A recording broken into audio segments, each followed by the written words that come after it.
Alright guys, can you see me? Oh. Alright, hey, welcome to the Boh Sho at the Lighthouse. How to Change the World Edition Part 13, I think it is. And we're just coming off a weekend at been hanging out at the Carnydale. This most amazing Hello, Boh Sho. Hey! Just coming off an amazing weekend. How you going, man? Good. Oh yeah, that's right. So I've been doing the sex shit. Yeah, Back to the real yeah, world you're now. all, yeah. Back to the. Back That's to it. the earth. Nice. Yeah, let's go. I just started. Doing the podcast. Podcast just started. Beautiful. See, there you are. Just doing the intro, and then I was going to make a coffee. How's this? Hanuman. That's cool. I think it's Hanuman, the Monkey King Where's this from? from Manu. Isn't it amazing? Yeah, that is amazing. I know. This is real. Yeah, I know. It's a real one. Yeah, That's sick, man. yeah. That's right. I saw it on the fireplace. Like, it's coming over here. Yeah, that's cool. You guys see it, and they can see it as well. Yeah. Is that Monty over there? Nah, that's the French guys. Oh, I'll say something, man. Yeah. Yeah, nice. Good cleaning here, eh, bud?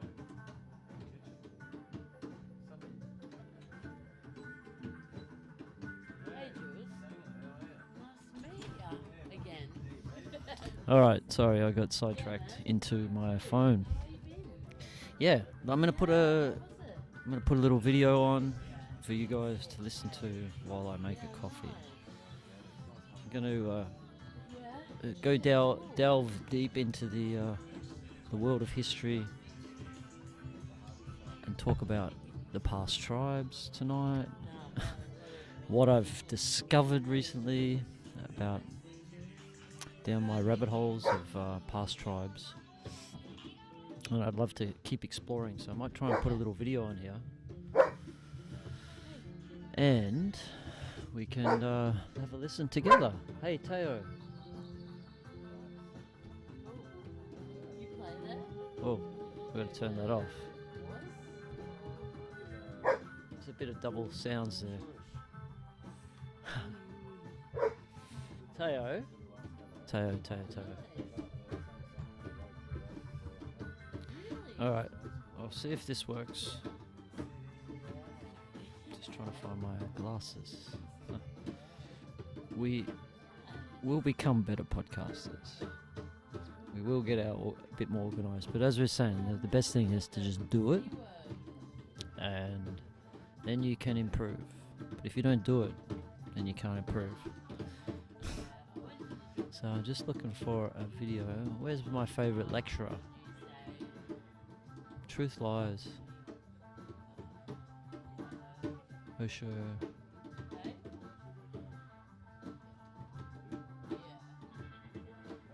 Truth and Lies. Do you want to? I quite like this guy, Marcus House. He tells me about SpaceX and how it's going, so I'll leave this on. After that video went live, SpaceX finished testing that last pair of clamps and then off it went. That testing seemed to go very quickly and efficiently, so a good result assumed there, because the next day on Sunday, there was Booster 7 heading out of the Mega Bay, turning onto Highway 4. Beautiful scenes as it carefully made its way over to the launch site, hopefully for the last time. During the rollout, the launch tower preparation was underway, with the chopsticks rising up the tower to welcome the roughly 70-metre tall monster into its arms. Here it sat within the arms until Monday. We were in for a fun day of action, also indicated by the massive 15-hour-long closure starting at 2 a.m. Almost exactly on time, the road was closed, the pad was cleared, and then shortly after, Booster 7 was lifted gracefully out of the transport stand and into the air. Amazing detail that you can see right here is that SpaceX has added a lot of the engine location numbers to the inside of the engine bells, most likely to aid the workers in knowing exactly where they are underneath that vehicle. I imagine in a situation like this, you can lose your bearings real quick. Once it was secured, the arms quickly detached and started lowering for their next next passenger, Ship 24, sitting right here all that time patiently waiting. For that, they deployed the ship lifting points real quick and ensured that Booster 7 would be sufficiently pressurised by connecting that booster quick disconnect. The ship was rolled in, up it went, and wow, was this an incredible shot of it being lifted and placed up on top of Booster 7. One thing that I think is super striking in this video is that the speed that the drone is flying around looks to almost exactly match the speed that the ship was being rotated around for stacking. I mean, how can you not be blown away by everything that SpaceX does here? And that is the third time Ship 24 and Booster 7 have formed a fully stacked Starship. So with each successful step, the orbital test flight looms even closer. Now, speaking of that, I want to remind you to beware of misinformation around this. I had a bunch of people super excited saying that they've already booked tickets to the orbital flight test rumoured to be on the 31st of January. What? That is a little over 2 weeks away. Yeah, exactly. This is false, a lie, and almost comically so based on what is still needing to be done. So what is the truth, or as close to the truth as we can speculate? We need to see the fully stacked complete cryo test, a wet dress rehearsal. They're then going to need to destack, perform extensive static fires of all of the engines on the booster. Now, how many will be at the same time, I'm not so sure. It would be cool to see the full 33 engine static fire, but that remains to be seen. They are then certainly going to need to repair the pad after that and let it cure again. They'll need to restack the ship. The flight approvals then need to be granted by the FAA, and then we should be about ready to fly. All of this can happen reasonably quickly, of course, if every single step goes to plan. Musk indicated his guesstimate here, saying that there is a real shot for the end of February, or at least in March, and boy is the excitement growing. You don't want to miss any of the steps leading up to this colossal event, as artistically rendered here by I Am Visual. That is some nice work. And as always, I'll be covering it in full force, so thanks for following along and supporting what I do. It is really amazing to see that the enthusiasm is ramping right back up.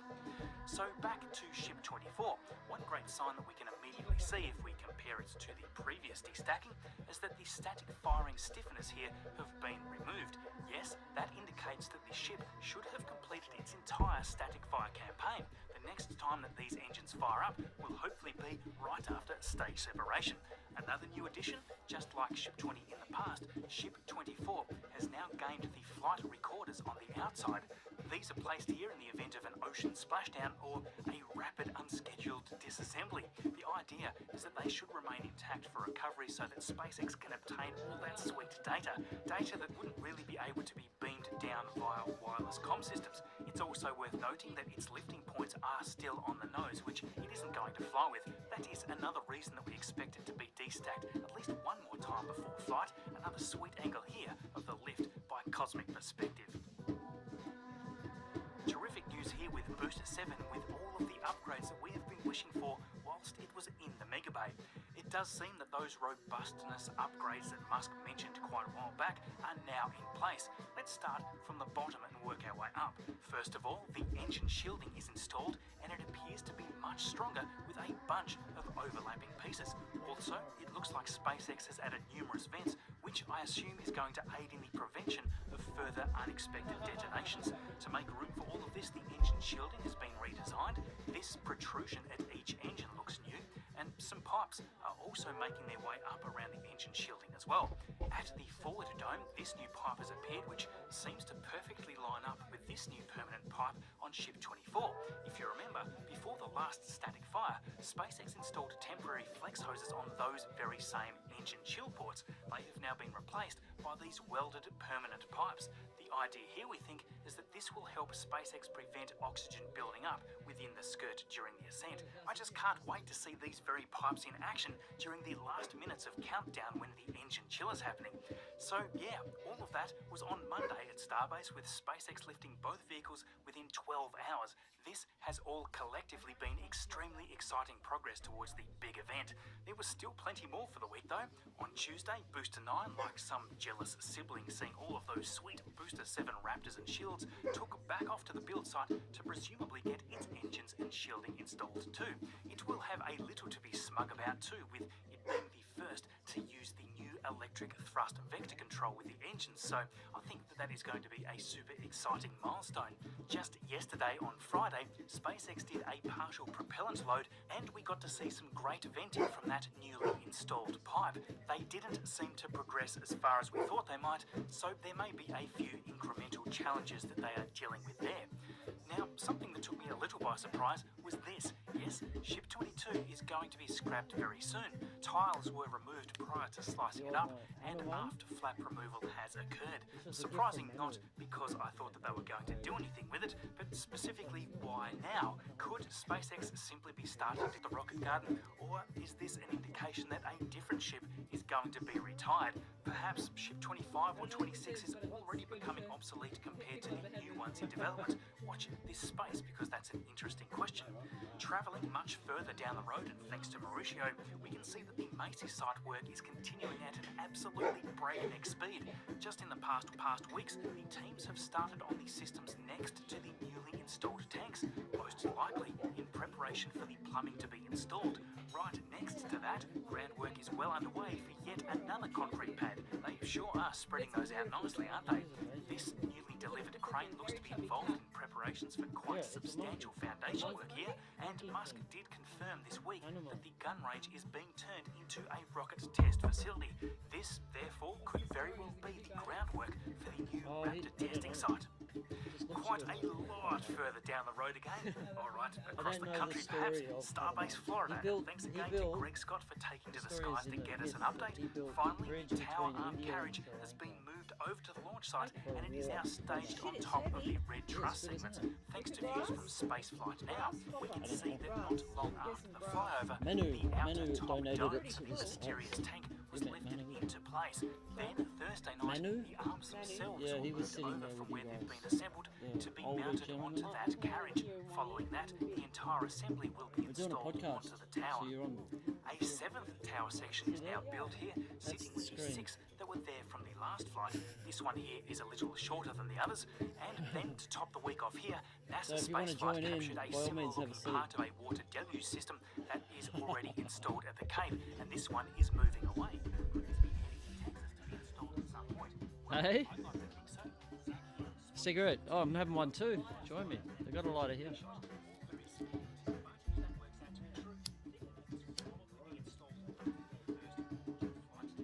Alright.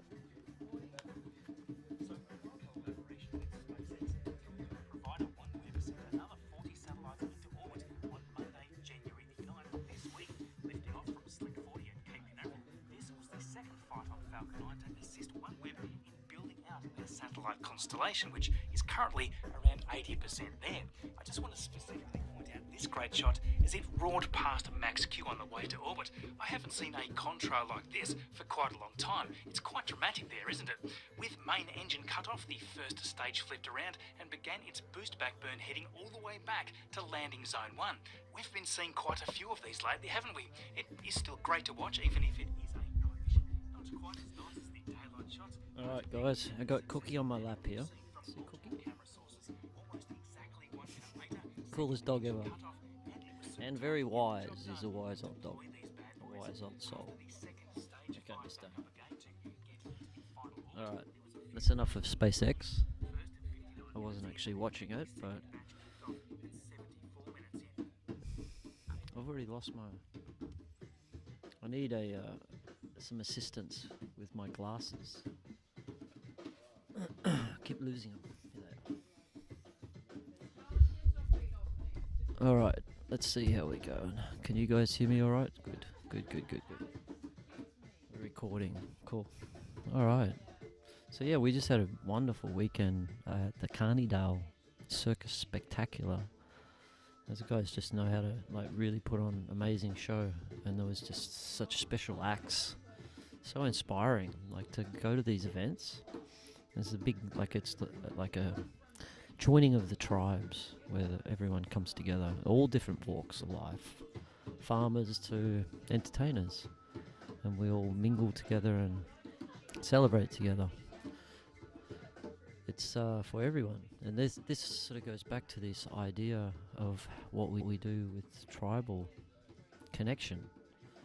It's like, how do we create a tribe that, just like we saw on the weekend, that goes for longer than the weekend.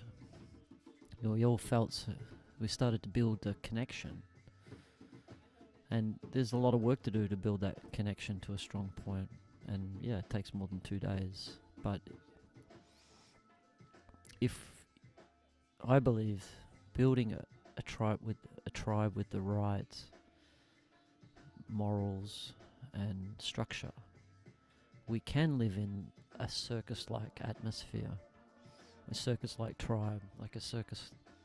Like we can enjoy life, we can celebrate, we can act and be like children, and we can also be full of abundance. I know it's possible, and that is my dream, is to give that a go, to create that tribe. So how do we do that, such a thing? And that is the journey that I'm on now, and I hope you all will be on too. And we can get back to basics on society again, because I feel that our society, the Western world, which is putting the pressure on all the other worlds to become like the Western world. But there's some fundamental problems with the system. If the people aren't happy, then there's something wrong with the system that we created for ourselves, to live in harmony. And we have to ask, it's like, what is causing the problem? And to me, the answer has come in the form of, by living in community and realizing and breaking down those barriers of belief about what it is to be in a community. When those barriers break down, we start to realize that community living is how we live, how we're meant to live. We are social beings, we are social animals. We thrive around others. I think of it, I mean, you see it in the animal kingdom, it's like, so we're not as solitary tigers. We're like the lion pack, right? Or we're like the buffalo. We'd like to be together. And unfortunately, this system that's been created now, it's all isolated. We're all living in isolated spaces. And now that, of course, the system has trained us to think that is an acceptable way to live. And now people will fight for that. But you've got to think about how the system is aligned.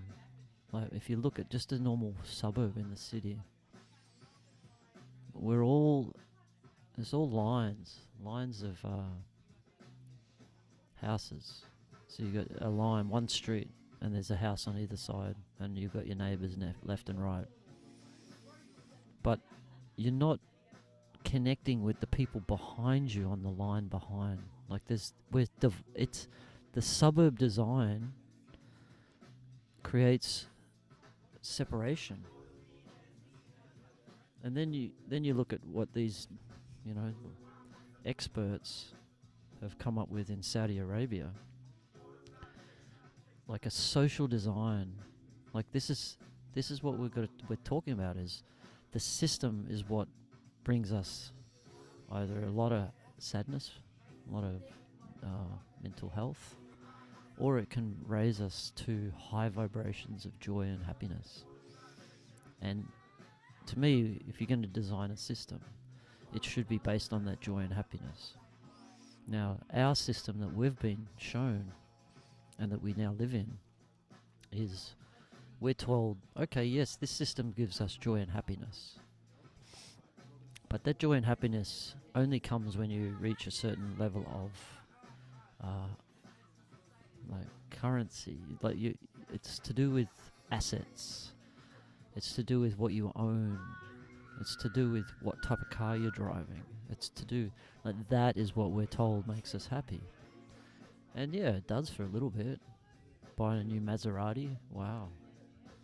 Like that brings a lot of happiness initially, but I think that purchase, like, hey, don't get me wrong, I love beautiful things, and beautiful things are to be celebrated.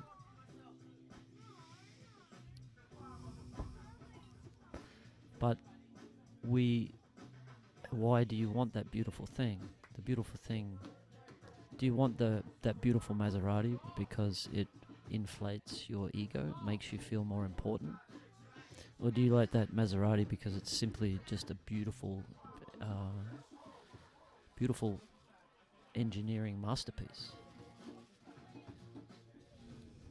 So I feel you can still enjoy beautiful things, and we should always be striving to create more and more beautiful things, because that's what ultimately we're here for, I believe, is that we are just mini gods, small gods with small amounts of power that can create. And we've been given this beautiful earth to create in. It's freaking amazing. This whole system, this whole existence is freaking amazing. And yeah, we've woken up here, and now it's up to us to create. But to create, you have to live in a society of light, of love and joy and harmony. People cannot create if they're in a fear state, if they're worried about their life, if they're worried about their dying, or if they're worried about not having enough money, and so they're having to work jobs that they've got no desire to do, simply because they need money to survive.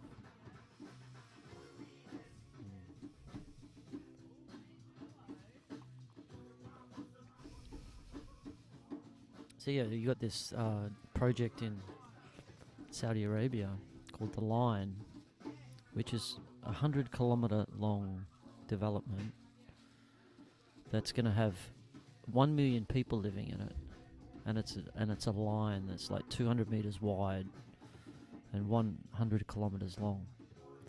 Like, if you want to design a system to isolate people as to the maximum possibility, like, that is it. You create a line, and that's what's been designed in our suburbs. That's what's been designed all through our cities. You think about if you were to build a development that was centered around like a circle, so you have central space for communing. And this is how the old like villages in Europe would be. They're always like the town center. And then everything was built around that. It was because it drew people to the center where they could connect and where they could commune with each other. So why would we not follow that same model in today's society? Like, why have we isolated like that? Okay, everyone wants their own house and car, but I feel you can still do that. You can still have your own personal property, but you just have the little village or design set up so it makes for maximum interaction with the people living in that village. And that's what I feel like. You look at that suburban sprawl in Perth, it's ridiculous. It's just house after house on lines after lines. It's actually disgusting when you think about the town centres that are in place. That's fine, you can...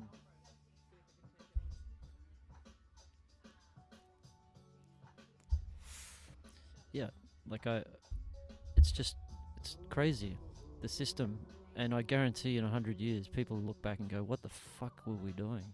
So how could you design spaces for humans that don't allow for interaction? It really is crazy, and when you start to realize that, it's like, okay, why has this been has it been done on purpose? Well, you could say maybe not, because this idea of materialism has generated this movement towards owning assets and then having your own asset, and but then there's, I think, the fear that has pervaded through our society. Even like this idea that we can't trust people, so they're going to steal from us, so then we must build walls. Like walls, who's having a fence is again crazy if you think about it. So we're social beings, and we put fences up between our houses, so neighbours don't even know their neighbour anymore.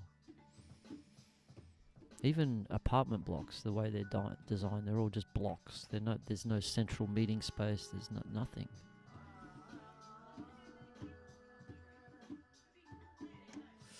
And my belief is that a societal system needs to be designed around creating harmony, connection, like forming bonds together. I mentioned the other night about, like in Bunbury, there's like 50% of houses are single occupancy now. Like that, what does that tell you? And so we've got a whole world of lonely people. The whole societal system where we would learn from our elders is now no longer exists.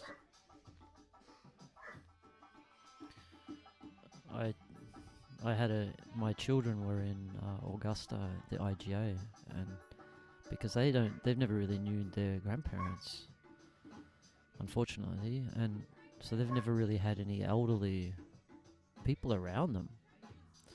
And we were in the supermarket, and a busload of very elderly people came in, and my kids, I caught them giggling and amongst themselves because they'd never seen such old people.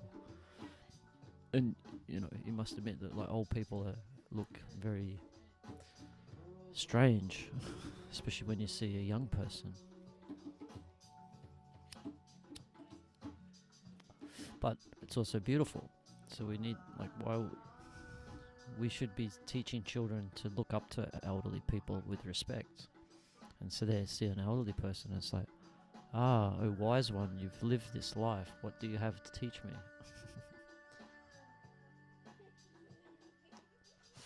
That's how we need to look at the elderly. We have much to share.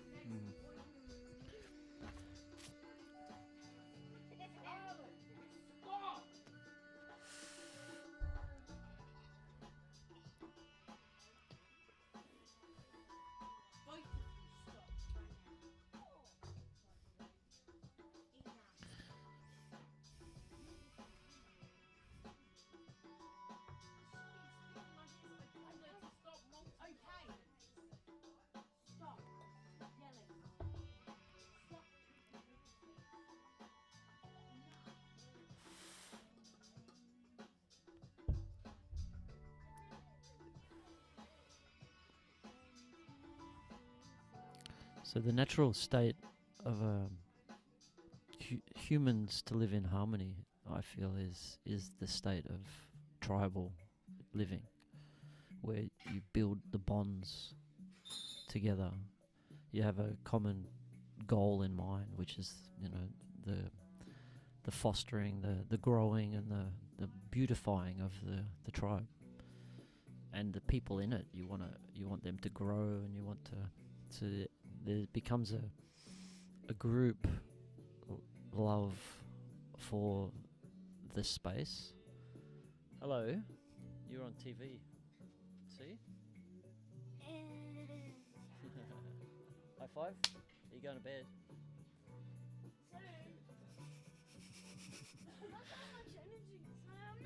Too much energy.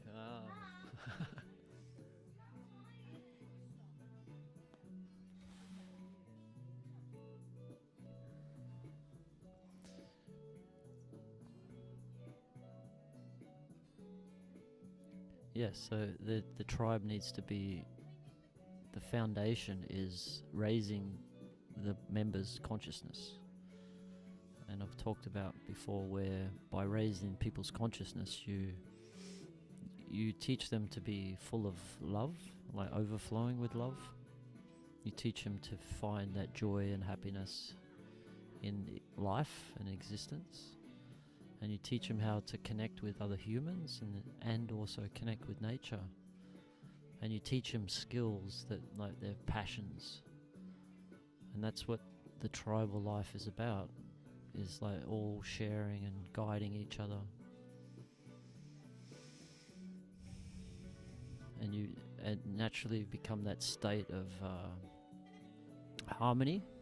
That is the goal, harmony. And harmony can only exist when, well, put it this way, more harmony happens when people have healed themselves, when people have that overflowing qualities of love.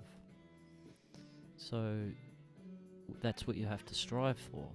And if you think about the past tribes, we're told that tribes were sort of uneducated people, barbarians, just had no idea. Really, they were just sort of surviving, and that, they were pillaging and raping and behaving badly. But there's the evidence I'm starting to uncover regarding the Aryan people, so the Proto-Indo-European people, so pre-European, pre-Indian people, and also Persian. And the Mongols as well, they had a large influence on those guys. Like, these guys lived in a existence that was, I believe, one of joy and harmony. Like, they loved the creative arts. They encouraged creativity in their tribes. And for the tribe to function the best, that's where it happens, when there's joy, when people have their place, where people are living their passions and dreams around loved ones. And that's how the tribe had to be in the past. Like, if you had a tribe that was living in that form, one of harmony, then I believe they'd almost be invincible. Like, you have these warriors, you have people training to be the best, because the survival of the tribe is at stake. You are always, well, you never know when the next tribe is going to come over the hill and try and defeat your tribe and take your spoils. And so there was always that risk, which meant that you were always striving to be your best. And over thousands of years, these tribal systems would have been perfected. And how was that perfection created? Like trial and error, like Darwinian law. The best ones would survive. And so I really excited to look into that, like history, to see where were the best tribes, who were they, and not necessarily cities, not like large civilizations like the Roman Empire. I think we need to look at empires that utilized the tribal system, and I think a great example of that is Genghis Khan. I question anything that we've been told about Genghis. I really would encourage you all to do the same. I think my gut feel is that the tribal system that he developed across the whole of Asia and Russia was one of harmony between those tribes or villages that began. I know we're told in history there was some, after Genghis died, there was a bit of war between the brothers. I don't know. Who knows? It's probably true. Who knows? But what is important to realize is their kingdom lasted for hundreds of years, and there's even story that they turned into the Tartarian Empire, which we now know is like there's not a lot of information on the Tartarians either. They sort of just like disappeared from history. But maybe they didn't. Maybe they came in through Russia. So maybe the Tartarians are Russian now. There's so many unknowns. But I guess the point is that like even Genghis utilized this tribal system. But the tribes can get big.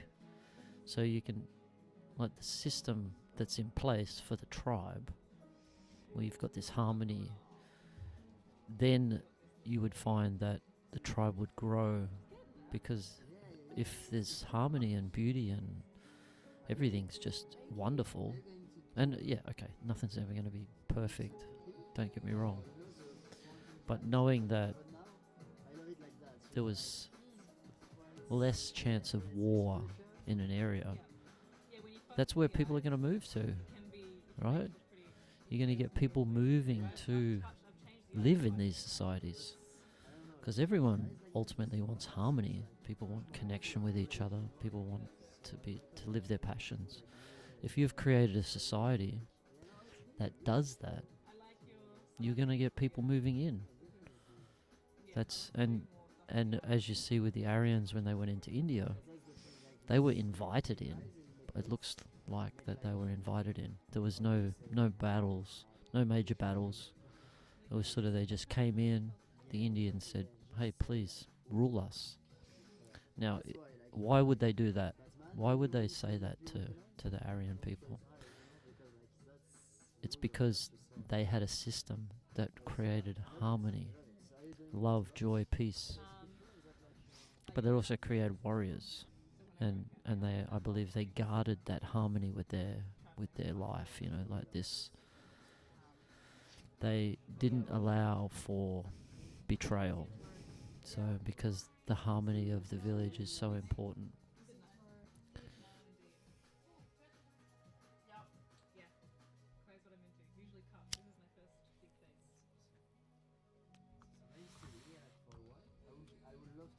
Yeah, so harmony had to exist in villages or tribes or cities for the greatest to win.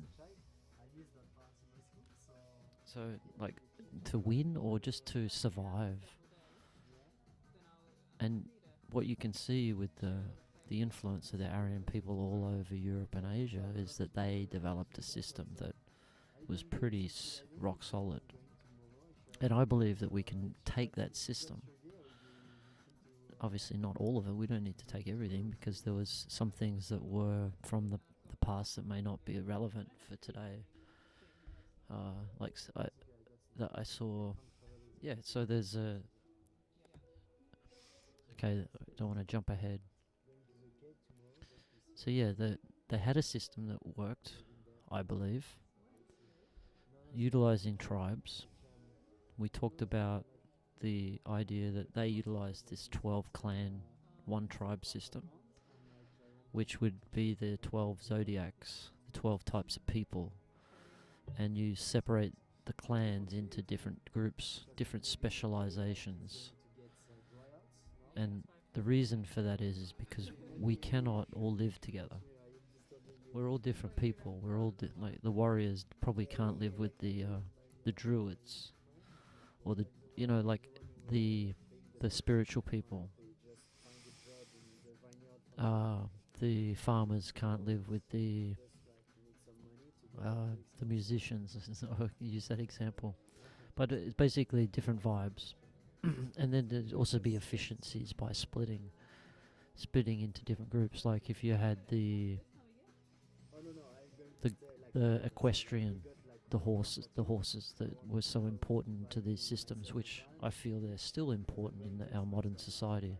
Like especially if you're creating a tribe that's centered around healing and an adventure and celebration, like horses have to be included in that, because we are deeply connected with horses. and we have been for thousands of years. They're a highly spiritual being, and they're a very healing being. So yeah, horses need to be a part of that, and we can utilize them for all types of for farming and transportation. We can do we can do so many things with horses. For me, one of my dreams is to have my own horse and to ride up over Boranup Forest and go along the beach and look for caves and explore the whole area on a horse. And I'd love to do it with 30 other people. That would be freaking cool. You could have a camp up there. You could do ceremonies up in the forest. Wow. It's like, I keep saying it's like 100 square kilometers. But I'd love to, let me find out actually. Boranup Forest. Let's see what it says here. But it's one of the most beautiful forests. Especially, you don't get many forests that are on the ocean. Boranup Forest. Wiki. It must be a wiki for it. Here we go. Boranup Forest. Let's find out about Boranup. It's a large coastal blowout. Is the site of a large coastal dune blowout known as the Boranup Sand Patch. It's part of the Boranup Beach and the site of a former timber company mill. It's a Karri Forest remnant area. Private. Wow, that's pretty. Oh, here we go. No, it doesn't say how large it is, but it's Boranup Forest. Square kilometers size.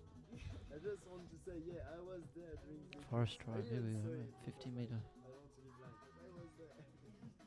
I want to find someone like that have a boat. Maybe it can be like a good thing. I might have to use Google and work it out. You can Google Maps and do an square area. What do you reckon? Because like that you can't get fucked by free content stuff, you know. Hey? No, I don't think you're picking up on this mic, so it's all good. But if you want, I can turn this one on. Well, I mean, I wouldn't mind. I'm listening to you halfway, and I'm like, I'm speaking to myself as if I'm talking to you. Yes, sweet. Yeah. It's like the middle of the day, right? So Boranup, let's have a look here. I almost got sidetracked. Boranup. Anyway, it's a beautiful forest that needs horses riding through it, and there's caves all through it. Lots of hidden caves, I'm sure, that are waiting to be discovered. I remember you on the eclipse I saw, I had like 5 years old maybe?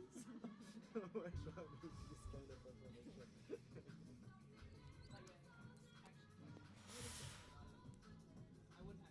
Because what's your plan now? Okay, no, can't find out, but anyway, maybe I should do a Google Map area search.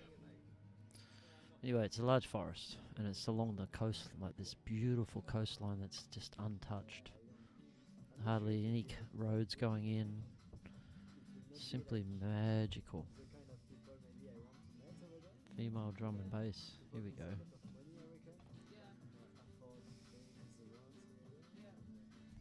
And I think probably it's just a big bunch of marketing. So we got a little bit of yoga on in the morning at 8, morning meeting, and then we've got Beyond Horizons, which is an event, Kundalini active meditation healing cycle. On tonight at 6, tomorrow at 6. That's cool. Just looking at our schedule.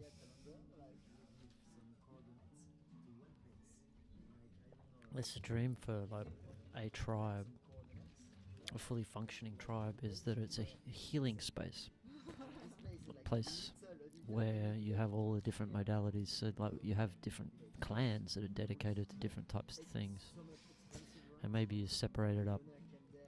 You have I've talked about the plant medicine clan, which is a shamanic based clan. And you have people living there that are all shaman based. You could also have people that were like the farming clan, horse clan, the sheep clan. So each specialize. And then you have the clans that specialize in providing for the tribe, but then you have other clans that specialize in, they provide for the tribe because they're healing modalities, but they can also specialize for people coming into the space. So like envisage these tribes to be like world-class healing centers, and you've got these like world-class artists, you've got world-class medical practitioners, you got alternative medicines.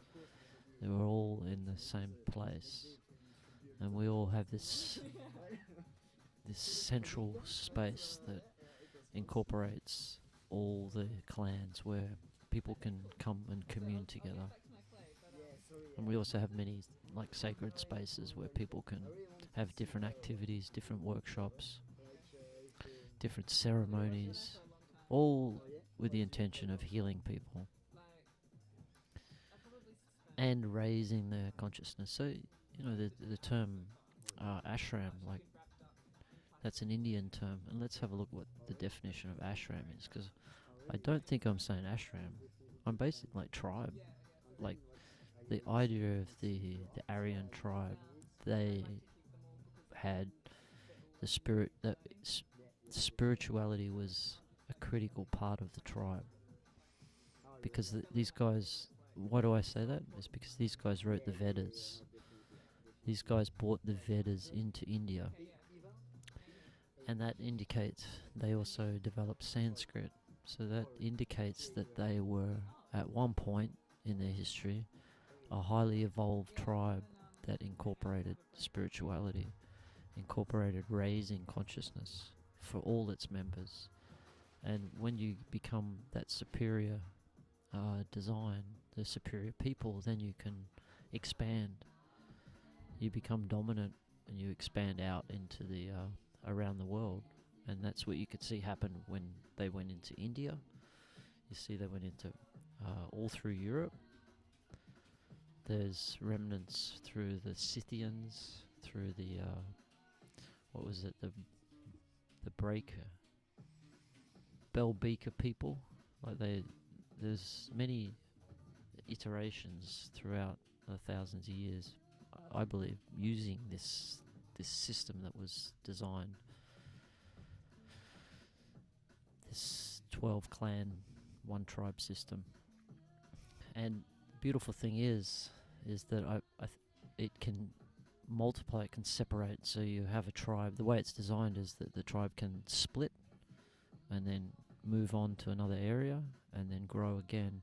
Because once you've got the system working, like if one tribe and it's like in harmony, then you can send those people to other areas to create another tribe and build the harmony there, and then you move off into another.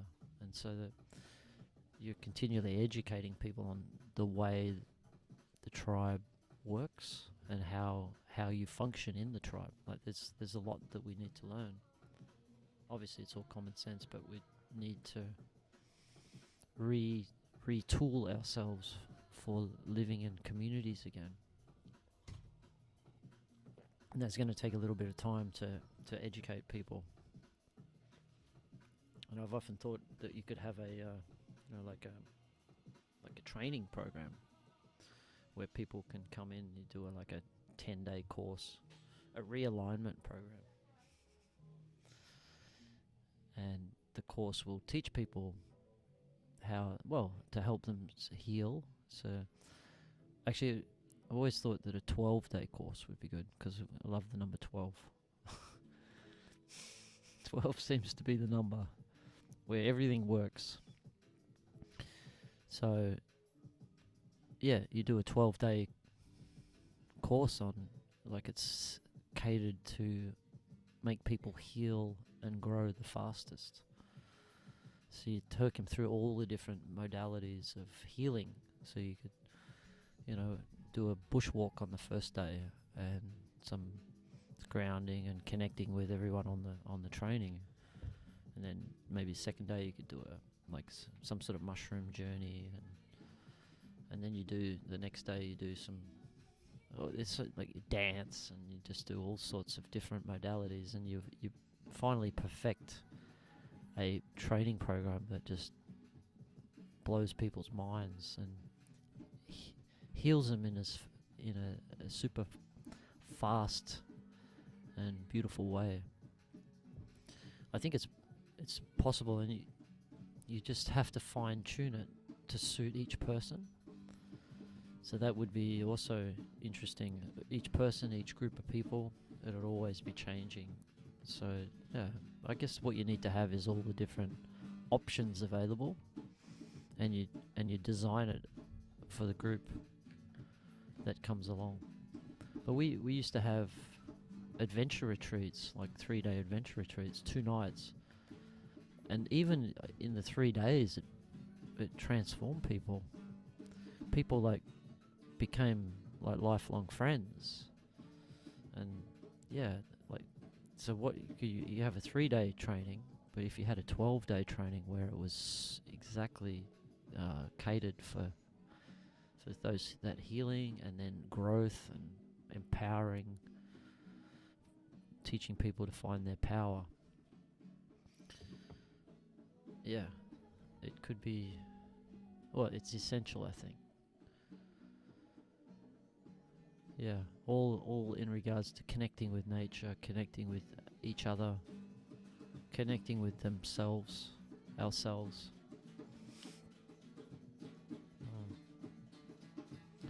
Now's the time for us all to start helping others to heal and helping others to grow as fast as possible. There's crazy things going on in the world, and we need to. The more conscious you are, the more easier it is to live through that like any type of situation. So that's what we should be encouraging for all. And getting back to, that's how you do it in a community. So yeah, you do a 12-day course, people then come in, they then participate in the tribe itself, and number-wise, I'd like to start 1,000 people. So you have 12 clans, 80 people in each, and they're all specialists. They all have their unique talents that all comes together to create this harmonious tribe that's fully self-sufficient, or as sufficient as possible. So you need to have the engineers, you need to have electricians, you need to have people who know how to build stuff, how to farm, how to do everything. Basically, to become your own self-sufficient tribe. So so maybe 1,000, but then you start with 1,000, you do your test. It's like a display home tribe. We find that harmony. Maybe it's 5,000 people. That is the ultimate number, because you need to know. We don't really know how many people we need. Do you need 20 people to work in the veggie garden to produce enough food for 1,000 people? And then obviously as the size of it expands, you need more people to do different tasks. And I think we've lost all that knowledge. I'm sure there were tribes in the past that were huge. 20,000 people maybe. None of those numbers exist, or I'm not aware of them. There's very little information on that tribal system. So really we've just got to do it and experiment and find the solution.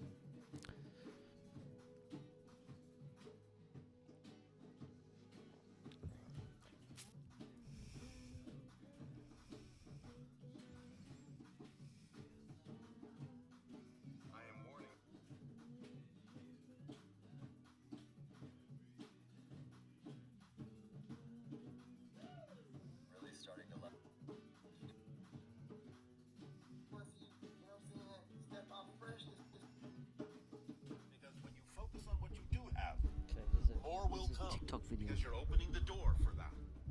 Focusing on what you do not have closes the door and prevents anything from coming forward to be recognized by you. Because when you focus on what you do have, more will come because you're opening the door for that. Focusing on what you do not have closes the door and prevents anything you truly need from coming forward to be recognized by you consciously. So allow yourself to remain in that state of acknowledgement and then appreciate what you have, and then allow what needs to come, for it will be what you need at that moment, even again, if it's what you don't prefer. It's got to be there for a reason, and it may give you the opportunity to examine your belief systems, which is always important, and a main step in the formula that we have shared with all of you, recognizing your beliefs, recognizing how to stay in a positive state so you can gain the benefit from whatever arrives, whatever shows up, whatever manifests in your life. For it is always capable of being used in a positive way. Again, we're not saying that you start calling negative things positive things. You can still observe something to be negatively oriented or negatively created from fear, from negative belief systems. But by staying in a positive state, even with that recognition, you allow yourself the opportunity to use what manifests in a positive way. Because when you focus on karma, The chosen ones are activated. Alright, so what interesting thing I've been looking into the last few days, or it was regarding the Buddha. And the Buddha he was a prince of a kingdom in northern India. And the interesting thing is that he was part of a tribe. Like this kingdom was from the Aryan tribes that they came into this area and set up the systems, and the Buddha was part of that. And he was part, it says here that he was part of, where was it? He was, where we go?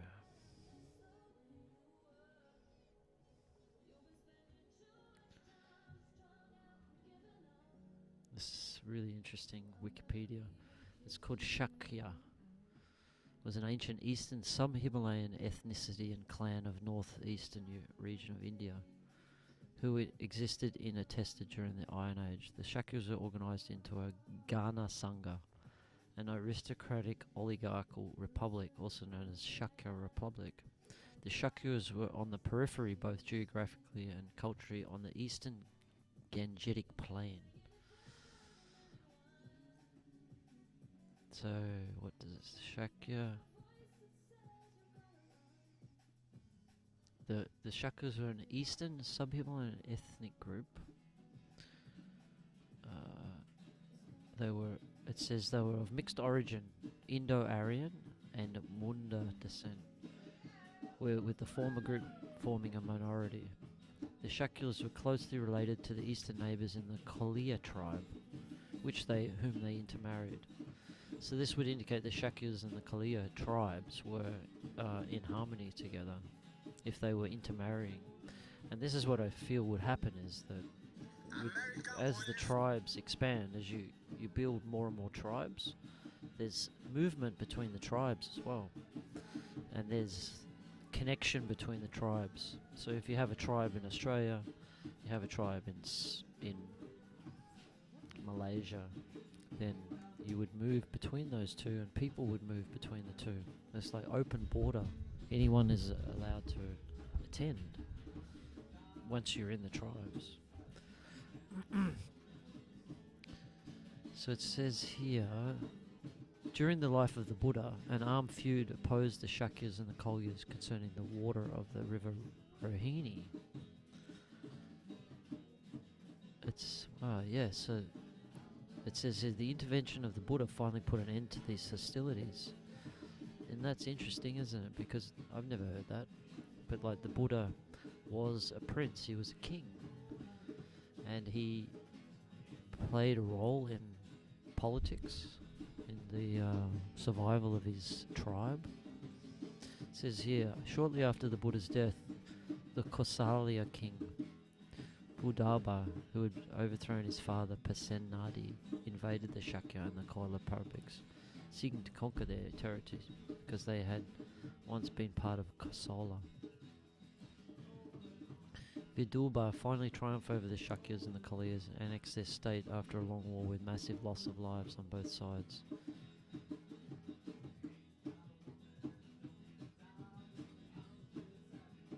So there was a war after the Buddha died between the tribes. It says here the heads of the Sakya, the Kshatriya clans. So these were the I believe the warrior priests. I'm not sure because the Brahman I was told were the priests, but maybe the warriors were the priest king, like the kings. Anyway, we're open to any possibility here. So they met. So the political system of the Sakyas was identical to that of the Koliyas. So that there tells you that the Aryan system was what these guys were using, and they just had multiple tribes. You had the Koliyas, you had the Sakyas, and the other Gana Sanghas. The assembly met in Sangara, the main of which was located at Kapilvatthu. The judicial and legislative functions of the assembly of the Sakyas was not distinctly separated in it, meant to discuss important issues concerning public affairs such as war, peace and alliances. The Sakya assembly deliberated on important issues, and it had a simple voting system through either raising hands or using wooden chips. So these are like structures of the Aryan system that we can learn from. So there was an assembly, there was a council, similar to that. So the council, similarly to the other Gangana Sanghas, the Sakya assembly met rarely and instead had an inner and smaller council, which met more often to administer the republic in the name of the assembly. The members of the council, titled Armakas, formed a college which was directly in charge of public affairs of the republic. And then there's the Maharaja, the consul. The head of the Sakya Republic was an elected chief, which was a position of first among equals. First among equals. Similar to Roman consuls and Greek archons, and whose incumbents had the title of Maharaja. The Maharaja was in charge of administering the republic with the help of the council.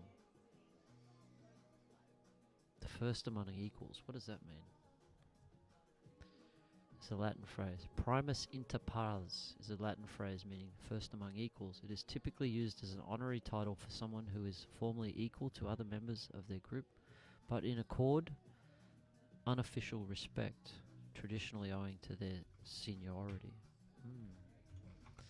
So everyone's equal, but maybe there's people with more wisdom in particular topics. So they're the ones that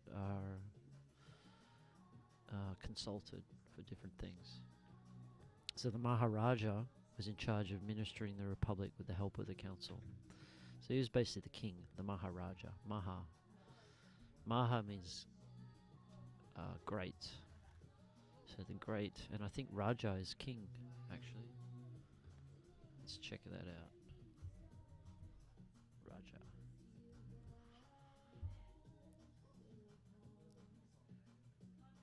Raja meaning.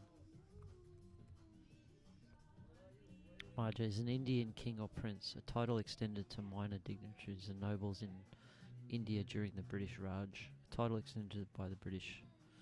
So yeah, but Raja was also used in the tribal systems of India. Maharaja being the great one.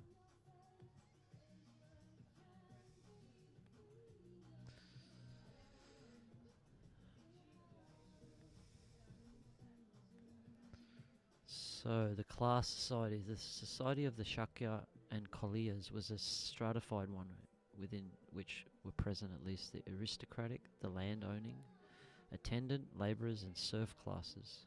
Landowners held the title of brojakas, literally meaning enjoyers of the right to own land, and used in the sense of headmen. The lower classes of Shakra society consisted of servants, in Pali called kamakaras, labourers, and savakas, meaning serfs.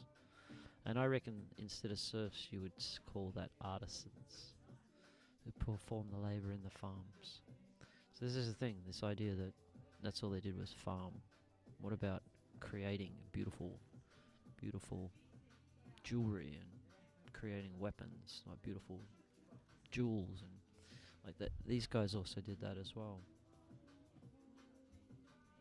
Because when you have these societies that are about the harmony of the people, it gives people the opportunity, because you're not fighting all the time, you have the opportunity to create.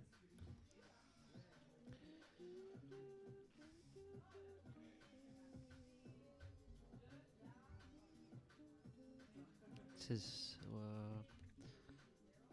hey man, you gonna roll another sickie? May I have one? Oh, you're rolling a J. I think Katie's got some. Yeah, I just have to put that.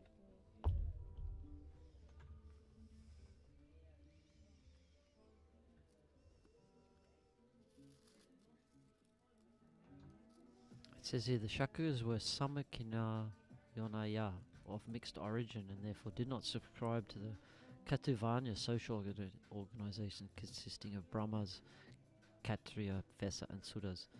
Non-Aryan indigenous clans were instead given the status of Sudras, that is, of slaves or servants, while the Indo-Aryan clans and indigenous clans who collaborated with them held the status of Khattiyas.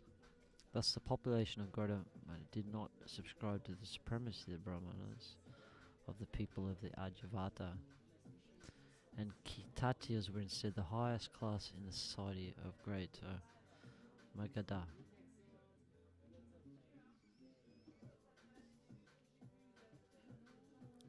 Yeah, I'd love to talk to somebody who actually has studied these tribal systems, because I don't think they're complicated, but it'd be great to be talked through how they were structured.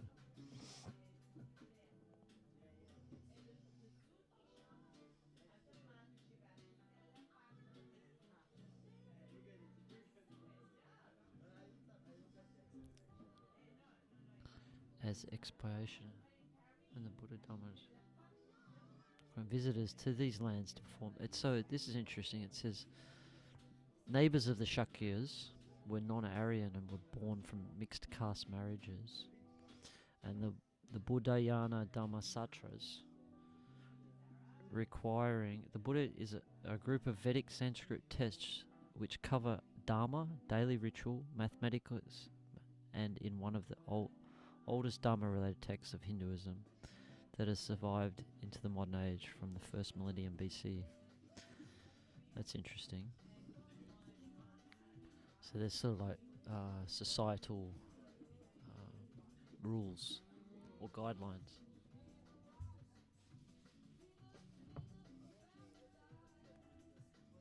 The Buddhanya Sutras. Let's have a look what these are about.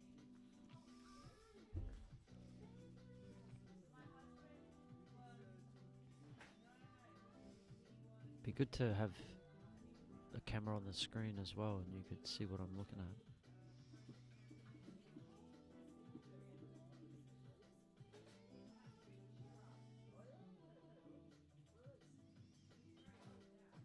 Yeah, there's so much information regarding this tribal system. It's just like it just takes a lot of time to go through it and find those little diamonds of information.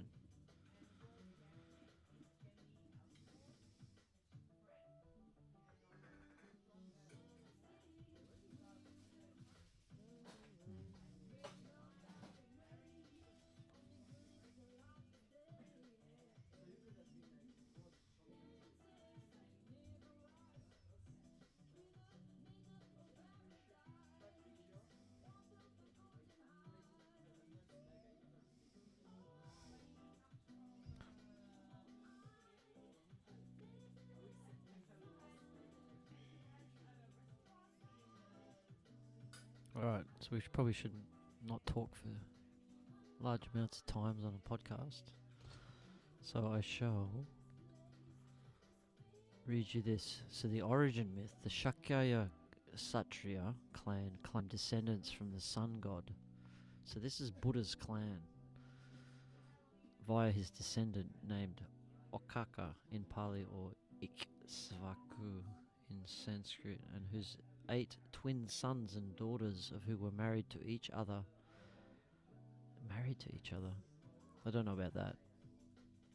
But hey, who knows? Had founded the capital city of the Sakyas and were the tribe's ancestors. This was an origin myth of the ruling status of the Kshatriya families of the Shaka clan, who had the right to be represented in the Sangara, who were often related to each other and possessed adjacent areas of land, thus establishing kinship, which itself helped form rights of land ownership and therefore of political authority. This myth was a foundation myth of the city which, as the resident of the ruling families of the clan, the city which was the centre of political and economic activity was associated with its clan's territory and was equated with the whole Janapada.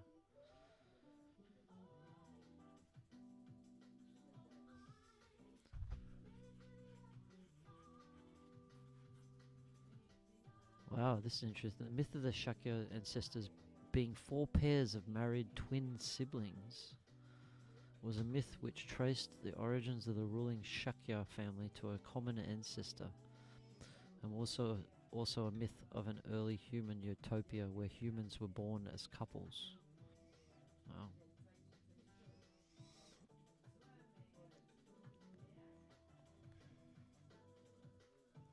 Serpent worship. The Nangakin Mukhalinda, who in Buddhist mythology protected the Buddha during a storm under a Mukhalinda tree, was both snake and a tree deity, thus alluding to the practice of serpent worship among the Shakyas, which originated from the pre-Indo-Aryan. And that's, I don't know if that's true. I think the pre-Indo-Aryan peoples, what is it? The pre-Indo-European peoples, they actually worship the serpent.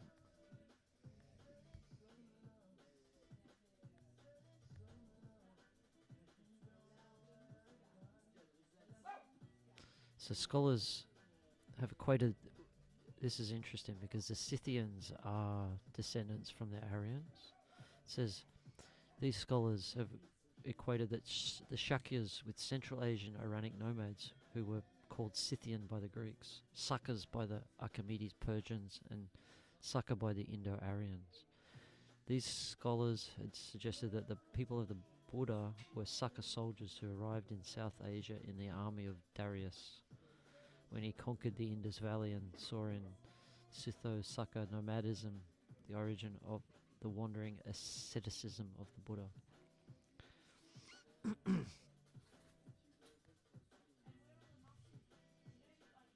Yeah, interesting.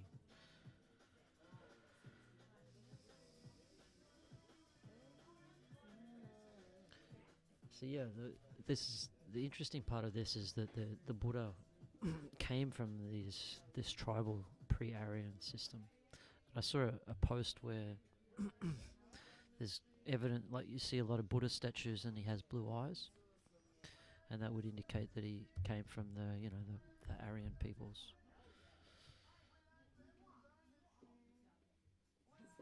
So he was a prince. He was of a high class, the high caste system, and he was born to be a prince. But the Aryan people also prided their leaders as being highly spiritual people as well, like priests or shamans or druids or whatever you want to call it. But people that had done that spiritual work and connected in with the divine. And I feel as a leader, that's an essential part of it, because you reach a state of consciousness where power is not a controlling factor in your decision making. You no longer seek greed, or you don't need anything. You see of all these ascetics. Osho always talks about Mahavira, who was a Jain, I believe, an enlightened Jain. That's part of an Indian religion. And yeah, I need to look into the Jains actually.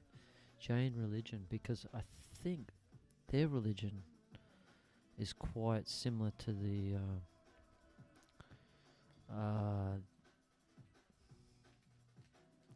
Zoroastrianism. This is here. Jainism traces spiritual ideas and history through the succession of 24 Tirthankaras, supreme preachers of the Dharma, with the first in the current time cycle being Rishadeva, whom the tradition holds have lived millions of years ago. The 23rd Pashavanta, who historians date to the 9th century BC. Mahavira was 600 BC, and this is who Osho talks about. Mahavira. Mahavira. Let's have a look at him. He was a spiritual successor. Was born in the early 6th century BC in a royal Kayasthatra Jain family in ancient India. See? You've got the Kayasthria, which is one of the caste clan, that was the warrior priest king, I think. It says his mother's name was Trishala and his father's name was Siddhartha. They were lay devotees of Pashvanatha. So he had the same name as the Buddha. This is the interesting thing, is like Mahavira was around at the same time as Buddha. And supposedly they never met. Maybe they were the same person. If his father's name's Siddhartha.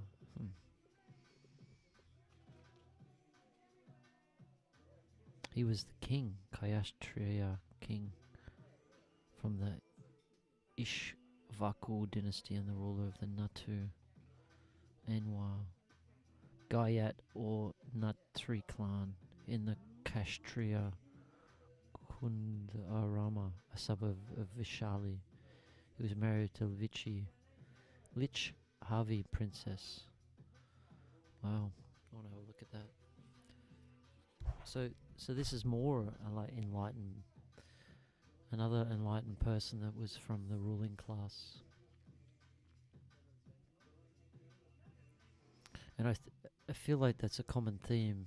Like even, I believe, Muhammad, if you look into his story, he was also from a tribal system that was of Aryan descent. And I'm pretty sure Muhammad was also a royal.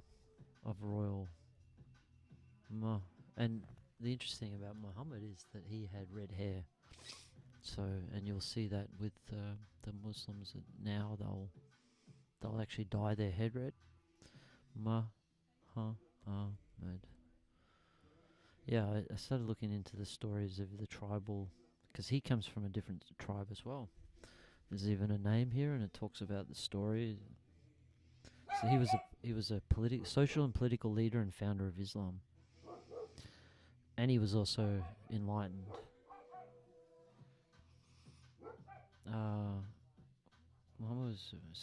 Muhammad was born 570 CE, so 1200 years after the Buddha.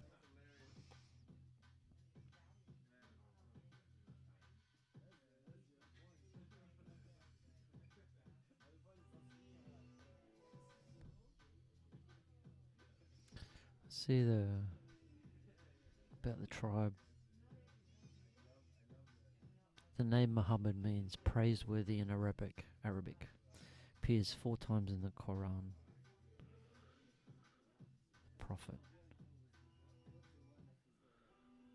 Okay, I did see a whole write-up about his tribe. Oh look, there's even a thing here, main tribes and settlements in Wikipedia. Wow. See, there's heaps of tribes in Saudi. I'd love to know, so this is another place we can look to find more information on this this Aryan style tribal system. I'm sure they were in Saudi if Muhammad was there.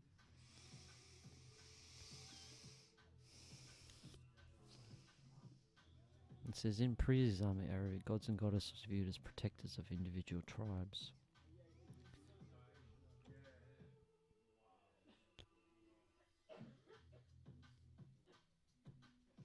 So it says here, Muhammad himself was a Hanif and one of the descendants of Ishmael, son of Abraham.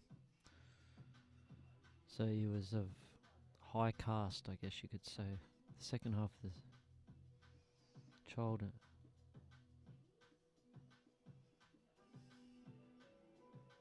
He belonged to the Banu Hashim clan, part of the Quraysh tribe. So you see that? There's the Banu Hashim is an Arab clan within the Quraysh tribe to which the Prophet Muhammad belonged, named after Muhammad's great-grandfather Hashim bin. And so let's have a look at that clan. It was one of Mecca's prominent families, although it appeared less prosperous during Muhammad's early lifetime. Tradition places the year of Muhammad's life at the year of the elephant.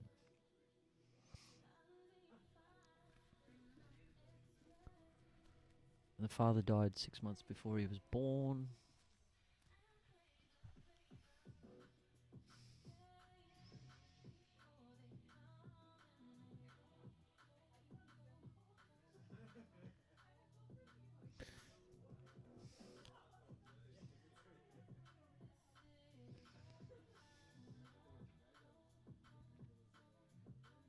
So I'll go and check out the this Banu Hashim tribe.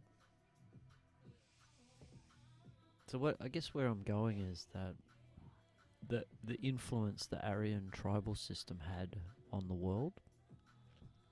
I think you'll find that like these Aryan people moved all over to Saudi, to China, the Mongol, like all the Siberia, all through Russia, and they went all the way into Europe and expanded into to the UK, and then obviously Scandinavia, because there's all the descendants of the Scythians. Like there's the genetic. The beautiful thing about the technology now is we can look at the DNA and follow the path of nomadic, or those movements of humans. And everything is saying that it came out of the Black Sea region.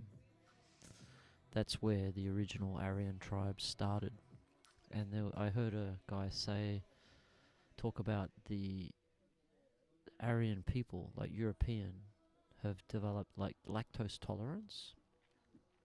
And that was a big step in the evolution of the European peoples, because they started to drink, like I believe, like horse milk, cow milk, and that's like high in fats, and those fats are essential for growth. You know, and over generations, we grew in size because of the animals that we were eating and consuming their milks, creating cheeses. Like you think about the animal products that the quality of the food. If you had animal products, is a next level type of food, I believe. Like if you're just eating rice all the time, you know, it just doesn't give that strength that people need to work all day. Where if you've got like a block of cheese, damn, that'll keep you going for a long, long time. So yeah, I guess what I'm saying is that these people who came from the Black Sea region, and if you want to go down into the Old Testament, they say that that's where Noah and his ark landed. So the peoples somehow ended up there, and then they expanded after that. And I feel that they perfected this system, maybe over thousands of years. and then they expanded, and there was a lot of expansion, but I don't feel there was always necessarily like war. That, like, as what happened in India, you find that the Indians accepted the Aryans into their culture and took on the Aryan culture, and that's what we have remnants of now in India. Now, I don't, I my feeling, gut feel, is that it had to be a very harmonious but also free place, the tribe and the clan system. There also had to be free travel between the clans, but also free travel between the caste system as well. So if you're a farmer and you want to be a warrior, you move up into the next clan once you prove yourself as a warrior. And then if you want to be a ruler, if you've got those ruling attributes and people see that, then you can move up and you can take on the path of spirituality and warriorship. So there's this free movement, and this is what's beautiful, is because we're all, there's genetics, but there's also the soul that who we are. And if you're born into a family of warriors, but your soul is not necessarily a warrior, but a musician, then you naturally will vibrate towards the musician stage. But then you may be a warrior as well, so you want to do both. So you're mixing, always moving between. Go and learn, come back to the warrior clan, and it encourages this expansion of growth. So it says it, like, what I'm leaning to with I always thought Muhammad was a poor man, but I have a feeling that, like, he was in one of the most important clans. They know who his parents are. So I would say, look, from 8th century on, Hashemite descent came to members of this clan. So the Banu Hashim clan is an Arab clan within the Quraysh tribe. This is a group historically it inhabited around Mecca. The Islamic prophet Muhammad was born into the Hashim clan of the tribe, but no known evidence exists. The links are based solely on tradition instead of history. So members of the clan, especially their descendants, are referred to as Hashimids, Hashemites, or Hashemites. Often carry the surname al-Hashimi. These descendants, especially those tracing the lineage to Muhammad through his daughter Fatima, hold the traditional title of Sharif. I wonder who these people are. They must be the Saudis. So they're people, a title used to designate a person descendant or claiming to be descendant from the family of the Islamic prophet Muhammad. Wow. Sharif. So the Hashemite descent came to be regarded as a mark of nobility. So I wonder what this clan was, like what was their clan characteristic. And it was probably, you'll find that it was the nobility, the spiritual nobility. And so Muhammad was born into that clan.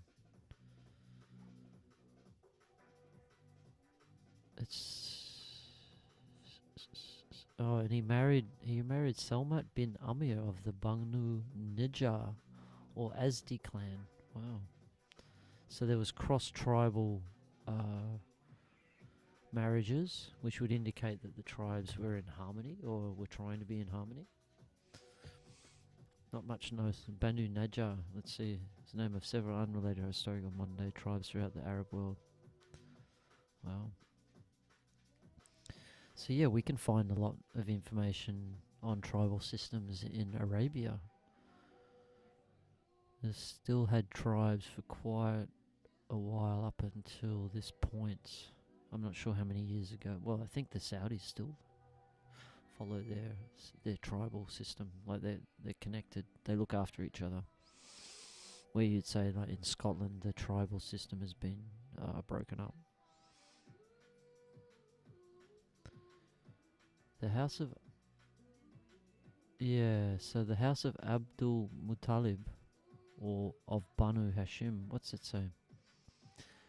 Shaiba ibn Hashim, better known as Abdallah Muttalib, was the fourth chief of the Quraysh tribe confederation. He was the grandfather of Islamic prophet Muhammad. So they became the nobility, that tribe.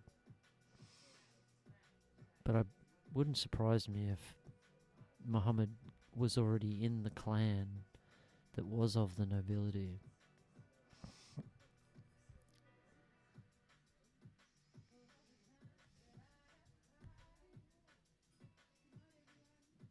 So this is a topic that I find really interesting, is this idea that enlightened people are solely just there to understand the truth. Like, okay, you get to that point of enlightenment, and then what? And I feel that one thing we're missing is that these people who attained enlightenment were also amazing at ruling. Of course, to me it makes perfect sense, is you have an enlightened person, they are rulers. Now, obviously not all enlightened people will be rulers, but look what happened to Muhammad. It says he was a what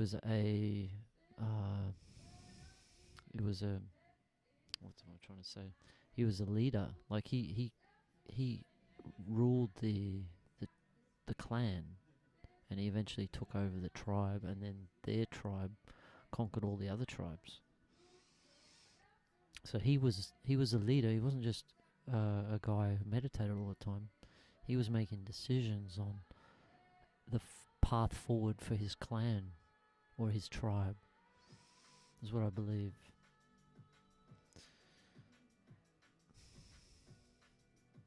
Yeah, there's so many things to go into. It's pretty cool. Family tree. Wow.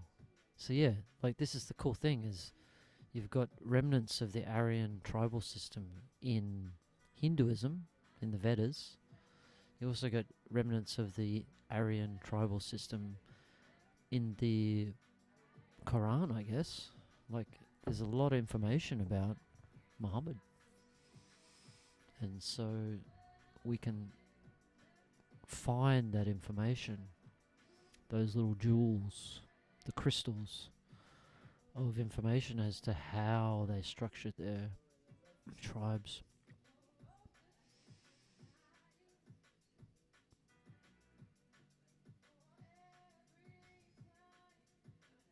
It says here, it was in the house of Abu al-Muttalib of Banu Hashim of Quraysh, so that's Quraysh is the tribe, that Muhammad was born. At the age of 40, his establishment of Islam set him at odds with the established powers in Mecca. His membership of the top house, of the top clan, in terms of prestige and power, was a factor through which God kept him safe from assassination during the early years of his mission. As a member of his uncles would not countenance any such insult to their so-called clan honour. After 13 years, the Muslim community of Mecca migrated to the city of Yathrib. So this is interesting, like the whole community moved to a different town. So that means that, like, it says here, to avoid their own often murderous persecution by the non-believers of Mecca. With the conquest of Mecca, the city was captured by the army of Islam.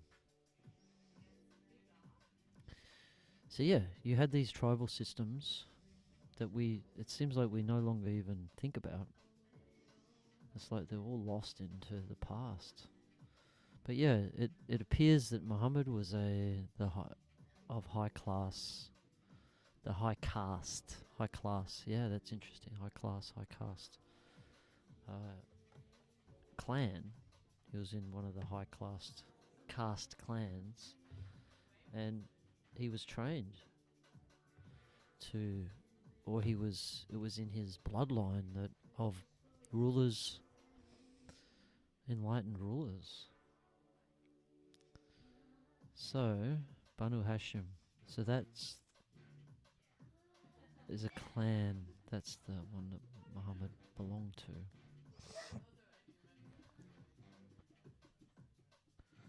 So where's the next? So yeah, so we got those links, and so that's a whole another rabbit hole going into the Muslim world. But I wonder if the Quran actually has information on the tribe Quran. Tribal. I've never even read the Quran. I think probably should. Are there any tribes in Korea? Oh. Oh, look, see, originally 7 tribes and clans settled in the Korean peninsula. There was the Kaguro to the north, who developed the hunting culture. The Okya and the Yi clans to the east, who formed a fishing and trading culture. The Chinyan Mahan, Pyeonhan clans to the south, who formed an agricultural lifestyle. Wow. So here we go. The Koreans had tribal system as well. Early clans of Korea.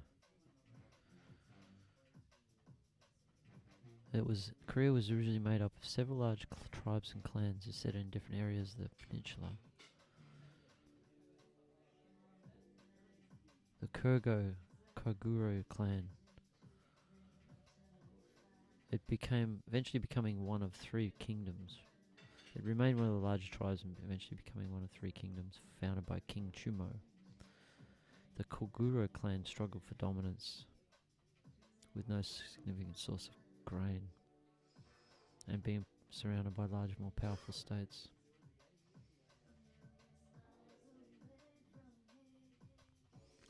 They eventually managed to do it. Hey, mate. Am I able to grab a smoker? Might grab a coffee as well. Mate, I'm going down the rabbit hole of tribal systems. Fascinating. I just stumbled across, like, Korea, they had tribes. Like, this is like all over the world. Everywhere had tribes. And what did you mention? Fasting? Hey? Did you mention fasting? Fascinating. Oh, fascinating. Yeah. Thought you meant fasting, you know? Fasting, no. Yeah, because a lot of those techniques like pranayama and fasting and Yeah. chanting and meditating in caves, all that was to induce your body through that much stress, so it would release the DMT Yeah. naturally. Yeah, yeah. When your body goes through so much stress, it Yeah. wakes it up basically. Yeah, I reckon that by doing the breath work, you create the DMT in your lungs. Yeah. That's and by doing the different pressures It's and movement. A lot of yeah. Thank you. All right, I'm going to put a little video on for a second.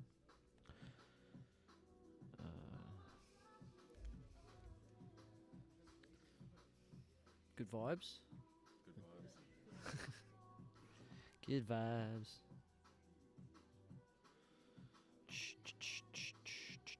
Alright, where's my YouTube?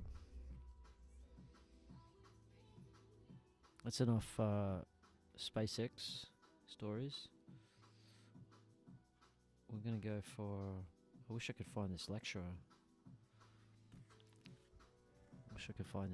Can you hear me? I've got to speak really close to the mic. Listen to a little bit more on the Aryan people. Let's see what we can find on Aryan people. This is the thing we've got to realize is there's this idea that this white supremacy and it's really been twisted, the idea of the Aryans, and I think it was twisted in World War II. But my understanding is the Aryan people were very inclusive. They like you see what they did in India. They went in and changed the system, but then they allowed the people to participate in that system. They didn't destroy their culture. They just simply allowed it. And there's like examples of even like Genghis Khan doing the same thing. So that idea of that they were like,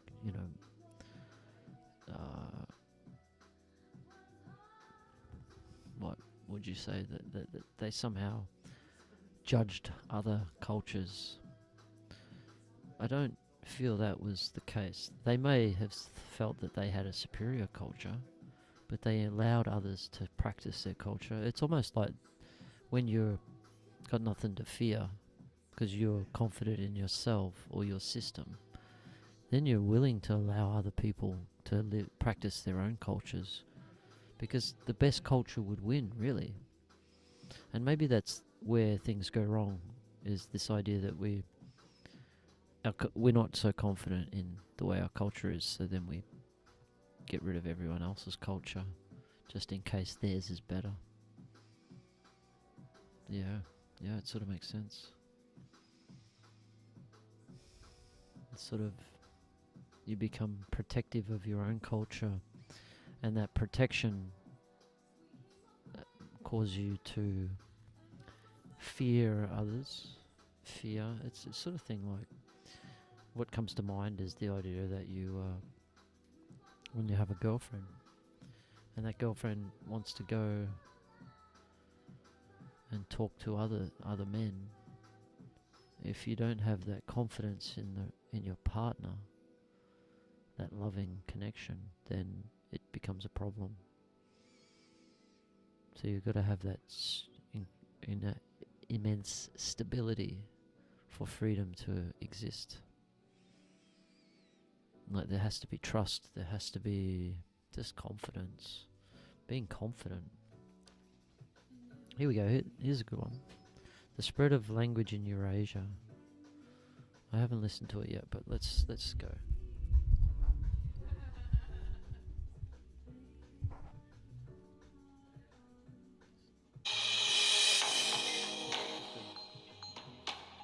What is it, a 4-minute clip?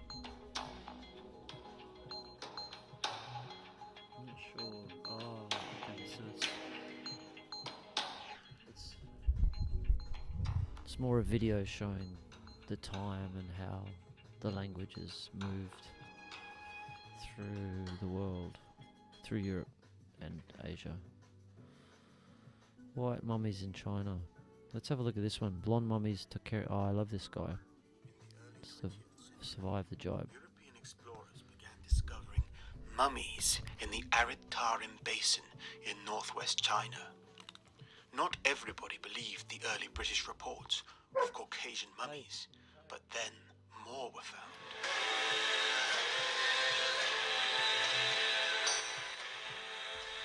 The oldest of all showed up in 1979 at the Gomuku Cemetery, which had 42 graves, most of which dated between 2100 and 1500 BC.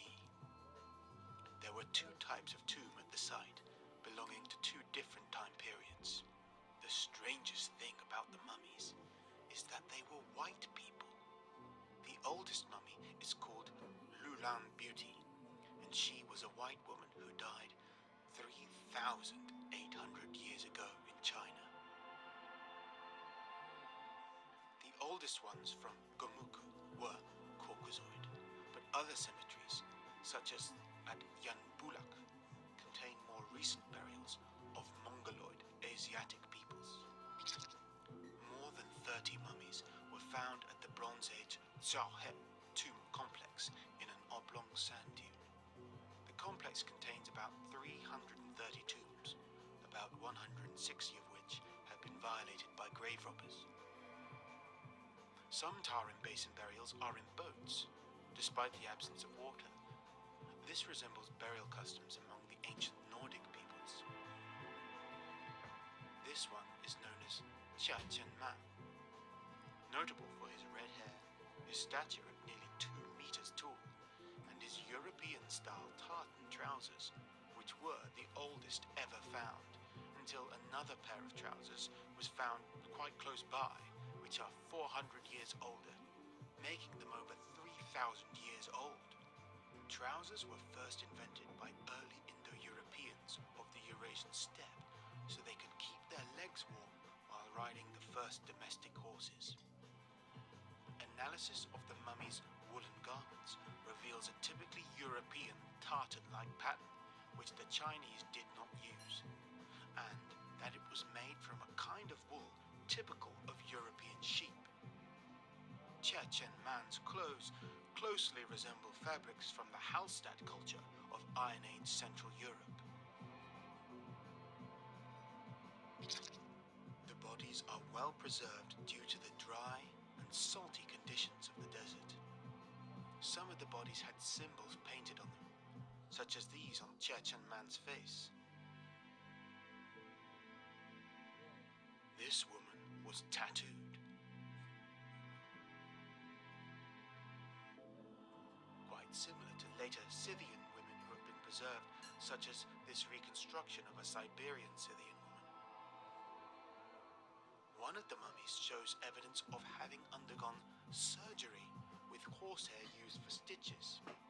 He, like others, had lung disease from breathing in too much sand. These people had very tough lives, and their men were forced to hunt vultures, badgers, lizards, and snakes for food. The Taklamakan Desert of western Xinjiang takes its name from an old Persian saying meaning the place of no return. Temperatures range from 40 degrees Celsius in summer to -20 in winter in this inhospitable region, almost as large as Germany. Even though the earliest mummies are white Europeans, the more recent mummies, from as recently as 550 BC, are mostly Mongoloid. So, did these white people all die out? Where did they go?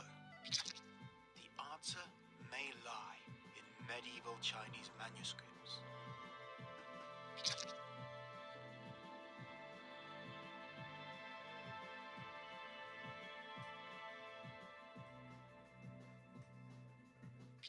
The Tarim mummies aren't the only evidence of white people in ancient China.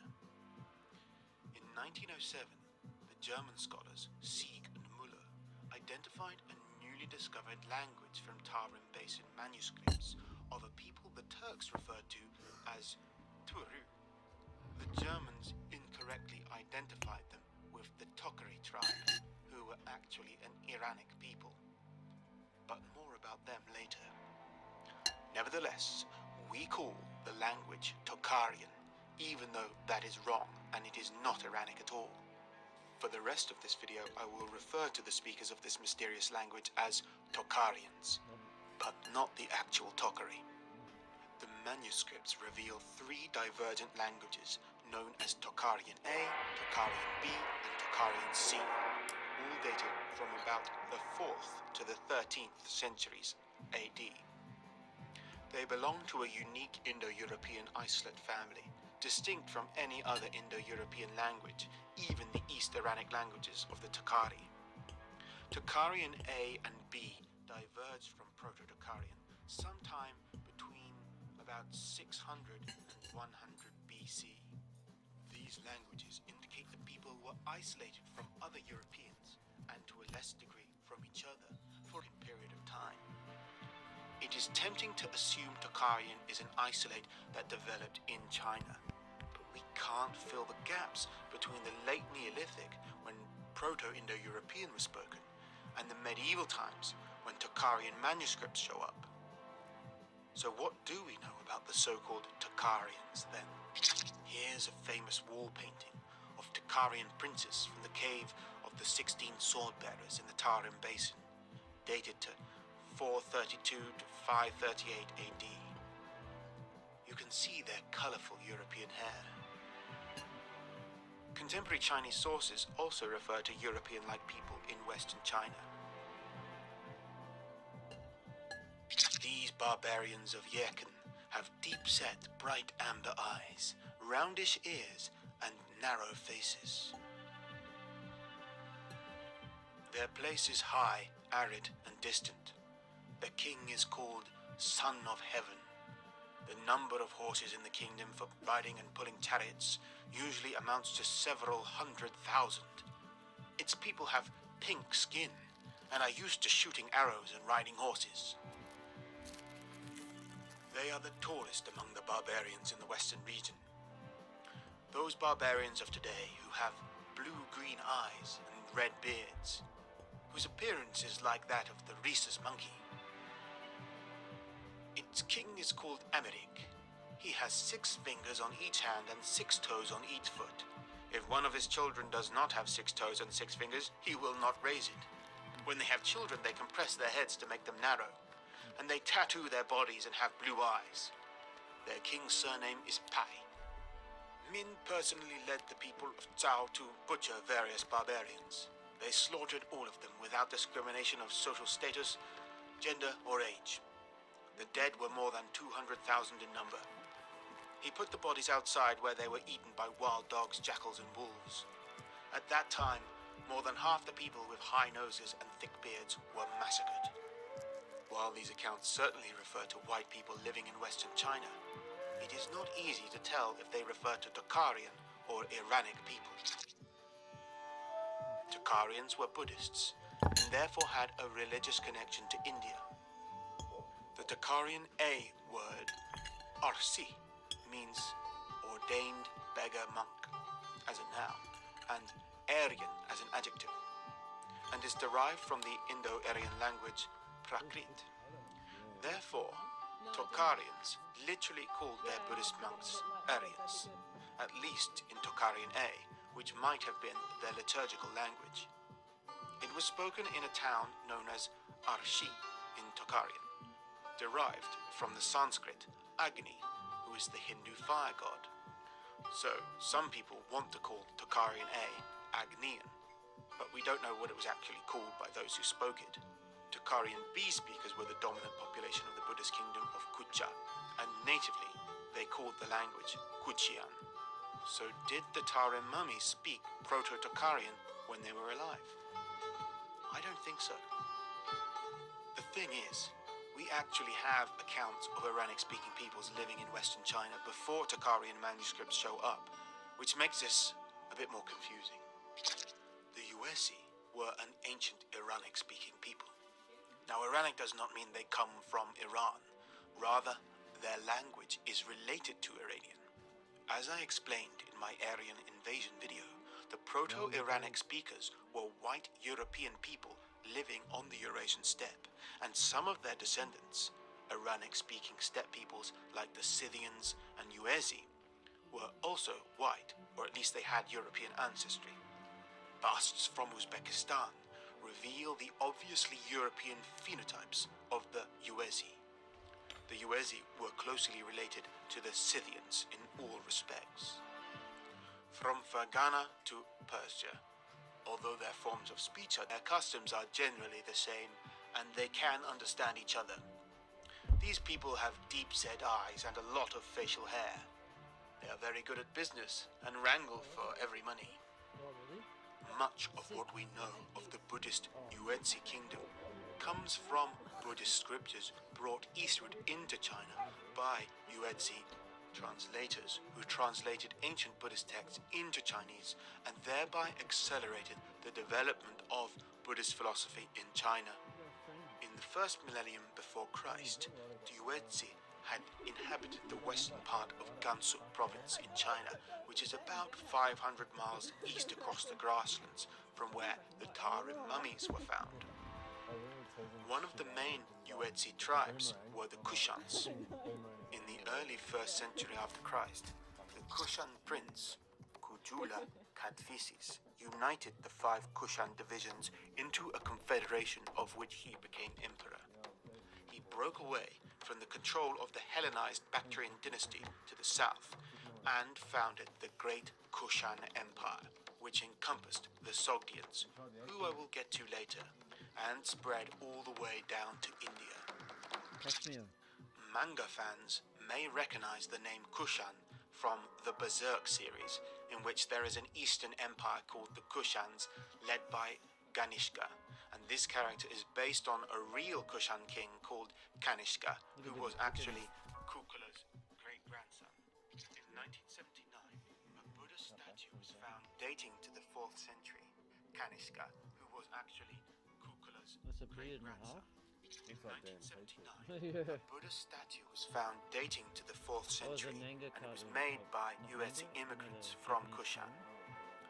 The inscription refers to Buddha as Buka, which is a Tocharian word, showing that Yuezhi people adopted Tocharian lexicon and must therefore have been in close contact with them, and they probably mixed and therefore had Tocharian ancestry.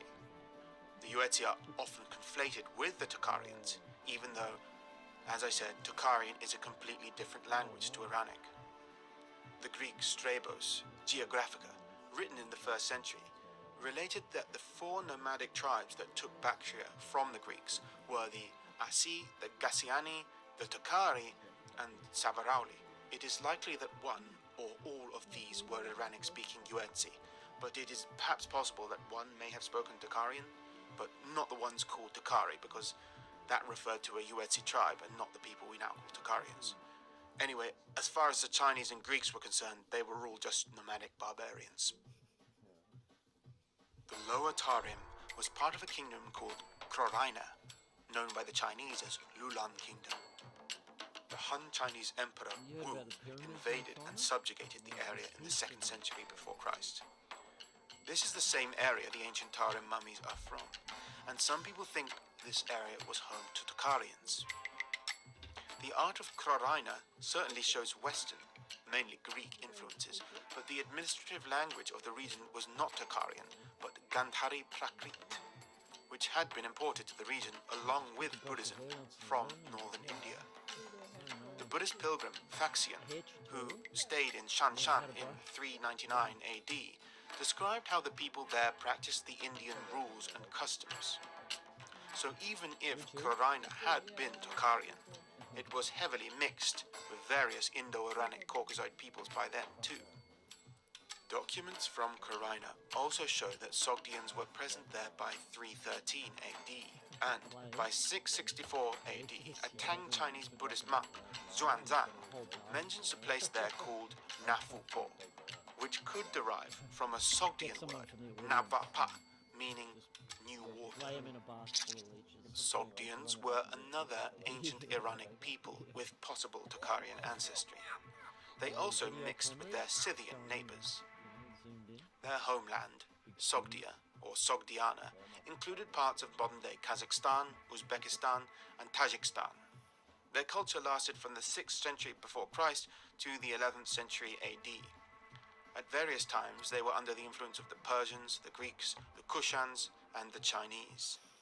They became powerful when they controlled the Silk Road trade for a while, and are depicted in Tang Dynasty-era Chinese art as Western merchants, sometimes riding camels. This terracotta model of a Sogdian from China also shows an obviously European phenotype. Single-humped camels are not native to China, so their presence in Chinese art is a nod to interactions with Western peoples like the Sogdians.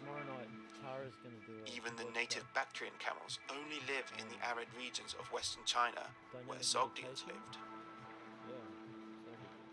The Sogdians originally followed Indo-Iranic religions like Zoroastrianism and Buddhism, but they eventually all converted to Islam by the 11th century, and Sogdian was replaced by Persian, which in turn was replaced by Turkic languages after the Turks converted to Islam and mixed with the Indo-European took the steppe.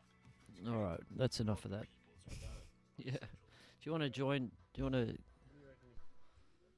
More wood on that There you part go. there, and then those blackboards can go up there. You're on podcast now. Hello, ladies and gentlemen. Yeah. Welcome That to the... mic's working there. Oh, is it? Yeah. Beautiful. If you want to hear yourself, put the headphones on. But it's actually the sound's pretty good. Good evening, ladies and gentlemen, to Boh Sho Season 2. Season 2, How to Change the World, Part 13. How to change the world in 30 days. In 30 days, we're working on 30, but might take Ambition proposed maybe by 60 Amy J. days.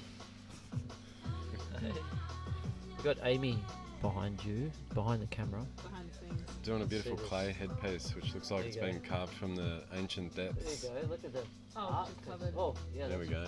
Whoa, Beautiful. that is amazing. The clay is good too. Please.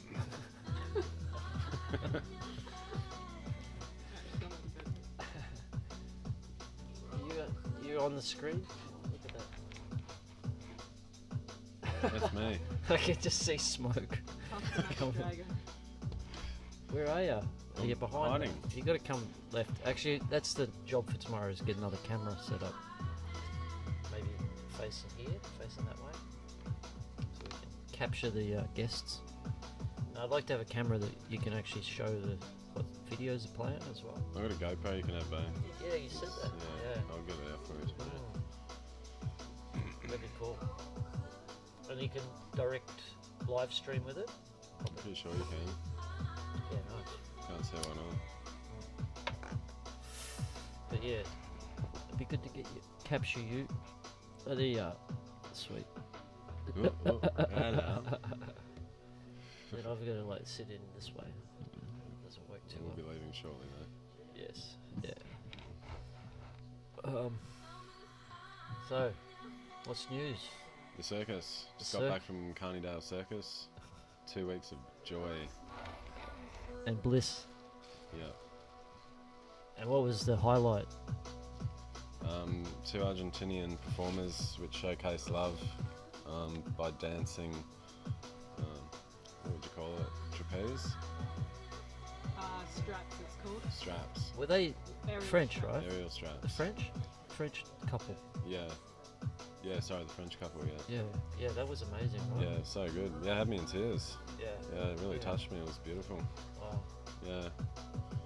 Yeah, the song that they were playing to go along with it was so good. It was talking about, him loving her and her leaving and, just all the ebbs and flows of love. Wow, I'd love to see a video recording of it. See it again. Zephyr's got a video recording of it. Has she? Yeah. Oh, amazing. Yeah, it was beautiful. I can't. I think I was so mesmerised that I can't really remember it now. Like I just, so into it that I didn't pay attention to. Like my memory didn't take it in. That, and the other highlight was Cake, which was That was the Soft. nighttime show. soft Soft porn. porn, yeah. Yeah. the That devil- girl was. She the was. devil chick. She was wild. Yeah, she A put a big wild balloon in woman. her mouth. Hey, She put a big balloon in her I mouth. saw that. Very big balloon. But doesn't the balloon squish down though? Yeah. Well, Yeah. So it just trans. she definitely had her lips around it. Yeah. yeah. And then she popped it. Yeah, Did it have water in it? I don't think so. No, it was just air. Yeah, just there. And it made it look like the balloon went through a digestion system and out her ass. Yeah. Did you meet that girl? Like, No. Did you meet many of the performers? Do they sort of keep to themselves, or No, there's definitely times where they're like, they're there, but yeah. didn't see them that much, or they sort of No, I hung saw out them in a their bit. I own? said hello to a few. Yeah. But Yeah. did they hang out in their own little space, or No, they were they're all just around. all in amongst the campers? Yeah. Yeah. Nice. Yeah, it was cool. What else? Did a performance for the last cabaret show, which was dope. It's been a while since I played to a crowd. And there was some personal journeys as well, which was times confronting but good. Yeah. Challenges Yeah. of living, being around so many different people. Just being with people. Yeah. All different vibrations. Yeah, that's it. Yeah. Yeah. So I do my best to understand. And if I can't understand, then I just don't pay attention. Right. Just find somebody Yeah, else that's it. that you can relate with. Yeah, it was a awesome weekend. It feels like I've come back from a different planet. Yeah, different reality. Very much so. Yeah, I'm thankful for the encouragement from Zephyr and Amy to come along. Yeah.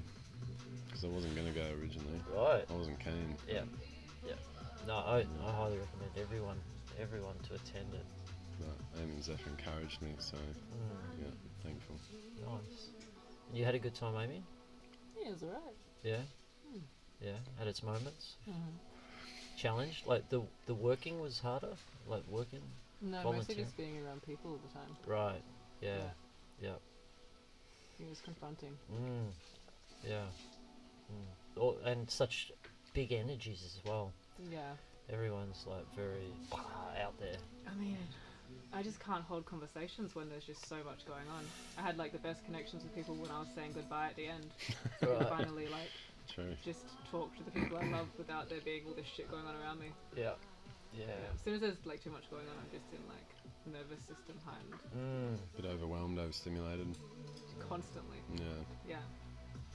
So I think I'll do it different next year. Oh yeah. I don't think I'd stay. I wouldn't stay on there full time. Yep. I'd just pop in and out. Mm-hmm. Yeah. Hot chockies? Hey, this is mine. Yeah. Oh, it was. Now it's everyone's. Oh, your rug? Yeah. Oh, Yes, please. sweet. Hot chocky? Yeah, I'd love. Or maybe just a little bit of chocolate in Thank you. the coffee. Okay. Amy's wearing a jumper that says "Put your heart in it." She's been wearing it since I've known her. It's sick. Your favourite jumper? My favourite. Jules, not Jules' favourite. He always told me to take it off. Get that damn I did jumper. once. Yeah, I did once. Did tell her to take it off. Where did I just put my glasses?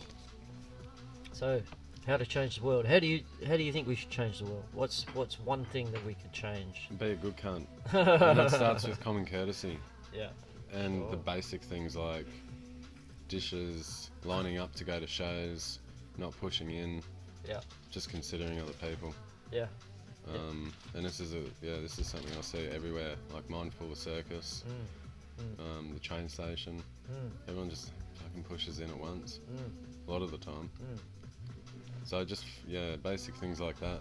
If we can all take the time to consider other people and not push in and allow room for people to move, then I think that's a good start. Yeah. It's being considerate of others, Yeah, not trying to get. and yourself, because I'm sure we've all been in it where we feel angst or that rush to get somewhere. Or sometimes it just really pays to slow down, have some patience. Know Take a that- breath. Yeah. But it can be hard in day-to-day life. Yeah. Time, but it's a constant practice. Yep. Yeah. And I think it goes like Australia. I feel like Australians are pretty considerate. Yeah. Like if you go to other countries, that consideration is even less. It's like if you go to China, what I understand is like, it's like everyone's trying to push in lines Yeah. because it's there's so many people and it's like a dog-eat-dog world in China. It's like everyone's struggling to get ahead. Yeah. So then it breeds this, everyone for themselves type mentality. Yeah, definitely. And that's the thing, we're all here, breathing the same air, living on the same planet. My actions affect everyone else's living here, That's right. Yep. Yep. If I hurt someone, that repercussion could extend to 5 or 10 other people. Yep. Yeah. Yeah, and as you say, it's as simple as keeping the dishes washed. Yeah. Like just simple things. foundations. Washing your own, the foundations, basic things. Basic things. If you can't do the basic things, then forget about the rest. Yeah. One step at a time. Yeah, and that's the key of any society. And then you can take it to the next level where the people in the society or the group of people, community, whatever, they're all. If you start thinking of doing things for the future, like I love there's a saying. It's like old men plant trees in which they know they'll never sit under. They're building them. They're planting them for the Next future. generation. Yeah, the next generation. Yeah, It's that's like cool. plant an oak tree, and because 50 years from now it'll be a beautiful tree. And that's when you start to change the way we think, and we think of the benefit for the people coming after. Yeah, then the system starts to change as well. Yeah. And it's as simple as the start, as you say, washing the dishes, keep it and improving space, like making the systems better, so things are more in harmony. Yeah, and looking after people. Like Looking when you're in a after busy line and you just want to get in that circus tent. Yeah. Yeah.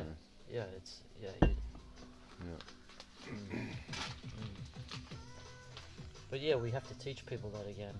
Well, that's the question. Like how do you teach people that? You've got to lead by example. Well, yeah. Doesn't always work. No, and Yeah. and then so that's where you have, thank you kindly. That's where you have like methods, a system where if someone you have set core values, and if someone's not following those core values, then you take them aside and talk to them. And if they don't, if someone's stealing from your community, that's sort of like a betrayal of the community, right? If you're taking from the community and you're not thinking of the whole community, then the way I see it is you talk to the people, you talk to the person, you explain what's not in harmony, why it's not helping the whole. You give them a warning, and then see how they go. And if they take it on board, then that's good. But if they don't, if they're not learning from it, then you have to ask them to leave. That's to me, that's the steps. You give people a chance, and then if they don't take the chance, then they leave. And that's the thing though, like if they leave, then they go back out and keep doing the same things. Right. So I was thinking as a final thing, we could tie them up to a tree and pour them with honey. Yeah. While they just wear a G-string. And let ants crawl onto them until they've had enough. Sure. And then we introduce them back into our community. That could be hopefully with a new... You give them the first warning, talk to them. Second warning is ants with honey. And then third warning is, I don't know, tie them up naked in the city in March. Yeah. Like get to a tree. Yeah, humiliation. Well, yeah. Okay, I'm sure it worked in the past. Unless they have a humiliation king. Well, they might be into that. That's true. You're done for. Could Well, be their And you're kink. just rewarding them. Yeah, that's right. Could be their To do the opposite then. Yeah. But there's always, different techniques, different cultures do different things. Like my Italian upbringing was a thick ear. I saw at the table once at dinner, and Dad was so quick, my ear rang for 2 days. Yeah. I never swore ever again at the table. Yep. And that was that method. Right, and then there's a the bit of a- Japanese method, which is, they've got a cultural belief of honour. So they've got a cultural thing there which keeps them into line. That's right. And then there's Aussies. Yeah. Yeah. Which we've probably lost that honour a bit. There is that mateship, which is quite... Yeah, we've always had that here. That sort of mateship of... Look after your and mates. there's- the honour of your mates and doing what, that's your sort of little clan of your mates, and you respect them and you honour them. That feels like our way, just learning through relationships and boundaries. Like you say, you give someone a chance, you let them know if they're doing something that's dishonouring yourself with the community. Yeah. And then the consequence is that if they can't fit in with the community values, then they have to leave. Yeah, And that's then right. it doesn't necessarily mean that they're going to go out into the world and do the same shit. It just depends what they value. If they value the community and relationship, then hopefully they learn what it takes to be a community member. That's right. Yeah. And sometimes it's good to have to leave to learn from and go on your journey, and there's lessons to be learned, and then it's always possible for people to come back. But yeah, in terms of like taking inspiration from other cultures, I don't really know if we can do that because we're coming from a place of inspiration rather than really understanding where the action of that culture comes from. It goes back generations and generations. If we just imitate it, then I don't really know if we have the knowledge to do that. Yeah, that's the difficult bit, is finding like how past civilizations worked. There's not a lot of I think information. it was quite brutal. Well, that's... As if the Italians, it's But this is very the black thing. and white. Like I feel like the ancient past, like the ancient civilizations, actually were amazing. A lot of them. I think, like, have you heard of the 7 ancient wonders of the world? Yeah. Like the Hanging Gardens of Babylon. Like supposedly that was one of the most beautiful things humans have ever created. And like for that to be created, you had to have a really solid culture, I feel. to create beauty, you can't be barbarians, like just living in fear. You've got to have had this like advanced culture to want to be able to grow gardens, to create beauty. So I don't think like tribes were as barbarianistic as we're told. Well, not mindlessly. Yeah. Yeah. I mean, there's reasons for everything. But what I feel like is that tribes had to be very harmonious to survive. So you had to have this advanced culture. Like people had to, like for the tribe to survive, it had to be as advanced as possible. You had to be always developing new weapons, and you've got to like training your people. Like your warriors had to be trained to be the best. So you had to have these systems where there's a really good training and like mentoring. Yeah. Yeah. So you would have like one clan that was dedicated to building like swords, like building weapons or metal, and you had specialists that knew how to do it, and then they would train people up, and it was this continual evolution of like learning and being creative.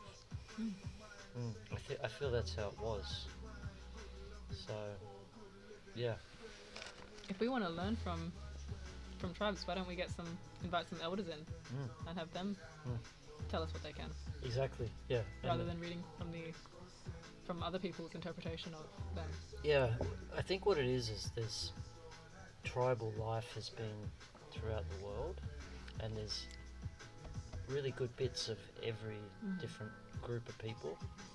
So the indigenous of Australia, they had qualities, like tribal qualities that we need to learn from, but maybe not all of it. You know, we just design the optimum system based on even the Maoris. They had tribal systems. Like how did they structure it? Like, they had a council, and like maybe the Maoris had a very similar tribal system to the North American Indians. Like we don't really know. Well, I don't think you really get to curate it based off of picking and choosing, because all of those tribal systems are based off of the land and the circumstances around them.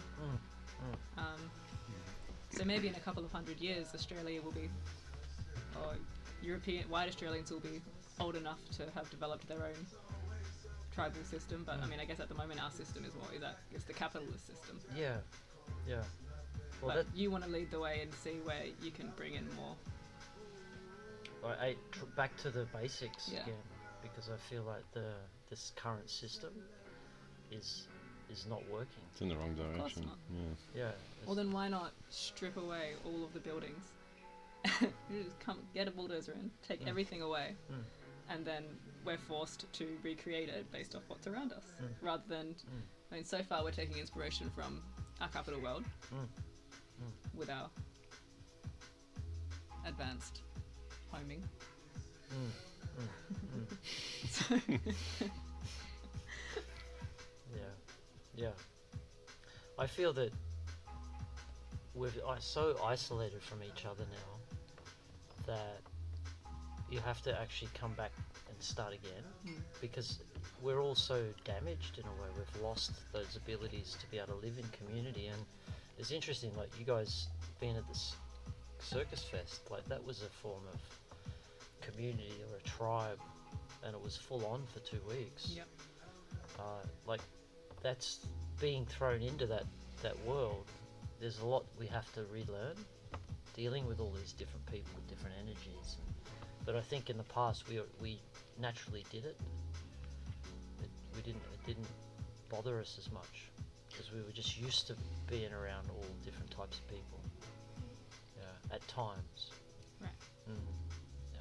Something Z pointed out interesting with the crowds is she said the crowds weren't as on point this year, like with cues from the performers. Apparently they were like lagging and just weren't with it. Fully in. Yeah. And I noticed that last night. I acknowledge, I've seen that. And I think it's numb, you know. People are numb. Well, they're not. They're not feeling it as, you know. Now we've got dopamine release all the time. with Yeah. the phones. You know. Yep. I can second that. I remember I was sitting in the crowd at the International Spectacular and I had to really focus to try and just watch the show and to try and had to be really intentional with just being like, I'm here to feel all of this because they're numb. There's so Yeah. much else going on. Overstimulated. Yeah. And too much social, all of that takes away the ability to feel. You know, or dampens the senses. Yeah. My iPhone got destroyed at Circle of Trees, and since then it's been great. No phone. No, I got an old phone, but it doesn't really work. Yep. And for the first week it was a bit hard, but now I'm like much more back in tune. Yeah, like I feel heaps more with it. That's the similar concept of taking away everything, all the comforts that we're used to, because then we're forced to learn the more human tools within our own power to ground ourselves, to Understand and socialise. to relieve ourselves, to socialise. Yeah. Yeah, definitely. Got to take away the option because the crazy human mind. So we got to go back to basics. Back to the dirt. That's Yep. it. Yep. And that's what I feel. Back We to have to clay. go back to basics of living together again. Yeah. And reharmonizing and healing, and then we can start to expand those tribes. Like we can build cities again, but based on village. You saying like in World War II they bombed all the villages? Did you? No, maybe it wasn't you, but like a lot of the villages in Europe. Yeah, a lot of the villages in Europe were bombed, and so that destroyed these, because the villages were set up with a town centre. Yeah. Like they were all designed around bringing people Together, that's right. Yeah, my nana, she remembers in England when the bombs were dropping, that's going to bunkers. Yeah. And then like the next day everything's gone, like destroyed. There's nothing left. Yeah. So, like the old way was to live in these circular towns, but now everything's lines. Like a computer chipboard. Yeah. Yeah. Yeah. That's right. And it's like that's just the the planning of having roads in suburbs just isolates people. It's too linear. Yeah, it's very linear. Yeah. Like you've got to have circles. Yeah. Circle of trees. Got to be forced to interact, walk around. That's right. Yeah. Yeah. And I talked about it earlier actually, is the line in Saudi. You seen it? I'll show you. It's this multi-billion-dollar project that they're building. It's 100 kilometers long city. Oh, yes. Where's this? You mean that Saudi. one, the idea, that city that builds up? Yeah, but it's very narrow. Yeah, it just goes high, it's narrow, and it's the bulk of it is just in its height. Yeah, this is the line actually being... It's crazy. Oh, they even started construction. Line City explained. Here we go. Line City. Yeah. Linear City. Yeah, it's fucked. Here we go. Well, just about everywhere. It's one of those This thing voices. scares me. Scares? That broke the internet. Saudi Arabia has just shocked the world. First, I thought it was Well, because how is this going? Is this China building it? Arabia wants to build a city dubbed the Line. The line. I walk the line. This is definitely just a way for those in power to have more control. Oh, that's good. People are waking up. They're like...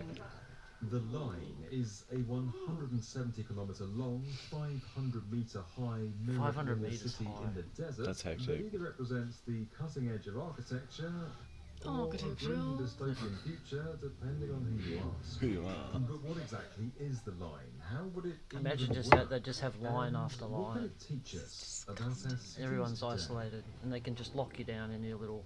Doesn't anyone sit back and go, wow, doesn't it look ugly and not right with what the natural landscape's Back in doing? 2021, Yeah. Crown Prince of Yeah, it Saudi doesn't. Arabia, Mohammed If you look bin at the Salman, Great Wall of China, at least the wall's going with the landscape. you know. Sci-fi-like city called But the Line. can you imagine that they spent billions on designing this? Yeah.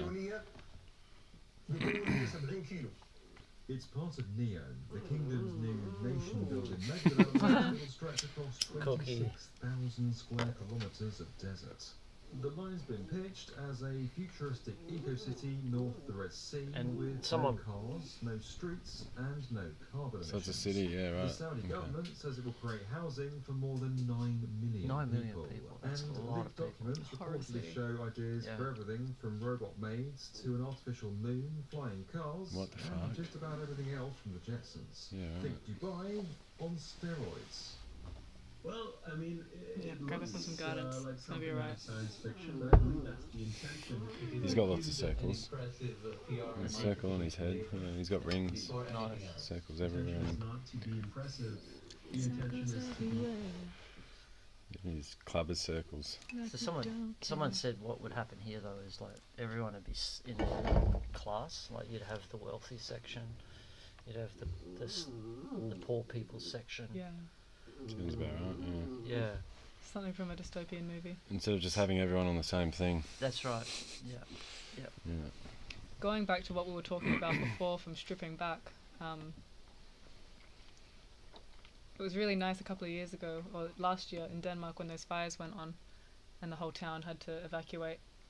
A lot of people went out to the edge of town, were invited into this one like farm block, and everyone was just there pitching tents, and it was beautiful to be there. The whole town, Yeah, just that it would was be. a little utopia for a bit.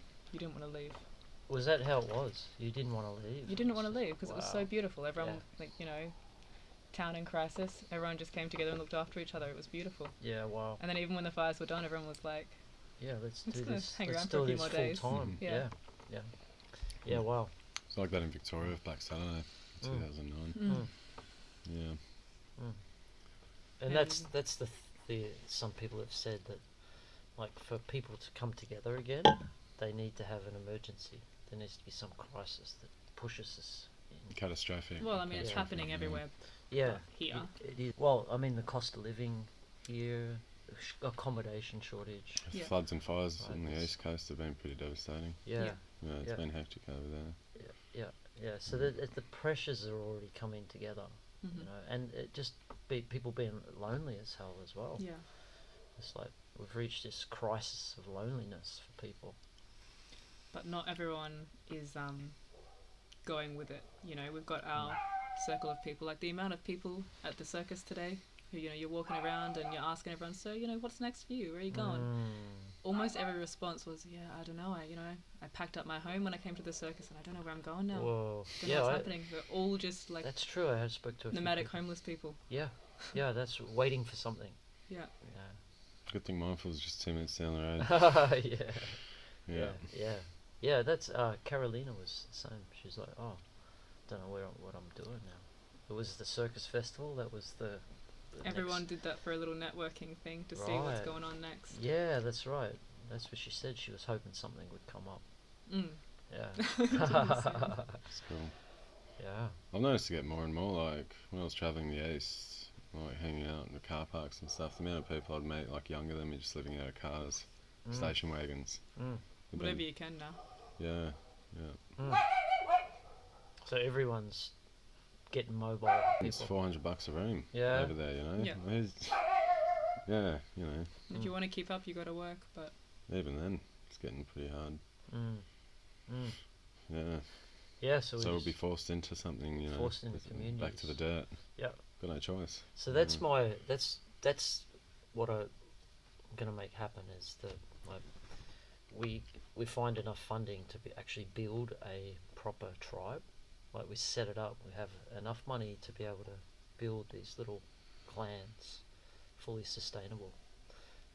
And then we create a demonstration project of how we live in this tribe. Like a creative healing center with all different modalities of healing, but it's also sustainable. So you have farmers growing the food for the tribe, people making the clothes, basically trying to do everything you can in-house. And we do it as an example, and we prove that it's functioning and that it can really work, and then we just cookie cutter them all over the world. it's a nice idea. Yeah, it is a nice idea. a I nice think it's idea. the only way that we change things. Well, I mean, what right do we have to act like we can lead an example. We just got to be and learn it ourselves. Well, someone has to be an example, right? If no one's been an example, then we don't. I mean, we're all it's just examples more of the unintentionally. same. Yeah. So I feel like, hey, fuck, like the business card is like for mindful. It's like, why not? Like that's what I reckon. It's like, why not? Why not? Yeah, Why not that's good. build Why not? a tribe again? I like your 12 dot idea. Having Yeah. this property, and like something like me and Richard when we knocked up that shed, like in materials only costed about $80 in wood. Right. So it's you don't need a whole lot of money. No, Build and a few bigger ones than that. Yep. And Yeah. this is the succession plan. Like Mindful Earth here is a display home, display community, and we build the 12 clans, and with that central hub of studio and a communal area, like this will be the entertainers clan. So the people who want to party and organise events and play music every night, they can live here, and they camp around here. But then, you have the family clan, the clan, like all the family with their kids, they're all in one spot, but it's at the other end of the property. And then you have your farmers, they've got their little section, and you've got your shamanic people in one spot doing plant medicines, and yes, and then you maybe have just the travellers. So it naturally find like people find their little clan. They just go between until they meet the right people that they like. Makes sense. Yeah. So we do that here as an example, because if we're to get the money to build a big tribe, like the infrastructure, talking millions. So you have to have an example here first. So people who want to donate millions come here and see how it works and feel the vibe, feel the potential, and then so those people, because there's a lot of people out there with lots of money looking to put it somewhere, and if you can show, like to me this is a natural evolution going back into community living.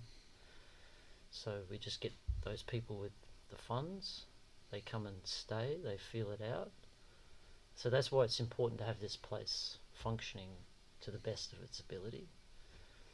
And then you prove that the model can work, and then we create it, we build it. So you believe that someone with a lot of money is going to be willing to put funds into this without getting funds back out because they trust in the lifestyle and the dream, and the value of it. The value, yeah, it's not so much a return on investment. You're going to get 10% returns. It's more that you're putting money in to help with the evolution of humanity.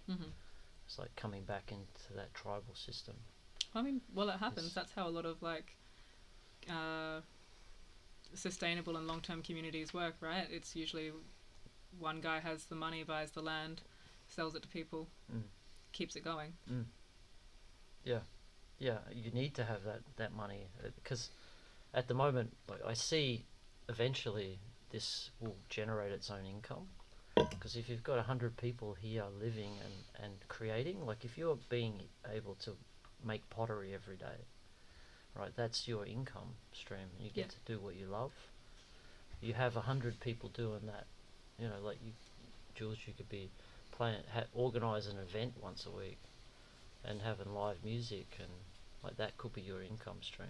Yeah, I was also thinking like the bartering that me and Manu did, like made him a door for Osseous sessions. Yeah, that's another way as well. Yeah, just bartering. Thanks, hey, thank you. 95, yeah, that's what we're talking about. They say chocolate, that'll fix a headache. 95, that's chocolate. Yeah. I think chocolate's a bit too stimulating for a headache. Yeah, I don't think it's good for a headache. Especially 95. That's yeah, no, you're right. I had some of that yesterday. Yeah, this stuff's pretty, it's like eating cacao, basically. Yeah. A little piece. Cheers. You actually don't need to eat a lot of this. No, just little bits. I used to eat that, and I'd have a teaspoon or a bit of honey with it. Oh. Or I'd I had a little candle and I'd put my pot over it and melt the honey and chocolate. Yeah, nice. Yeah.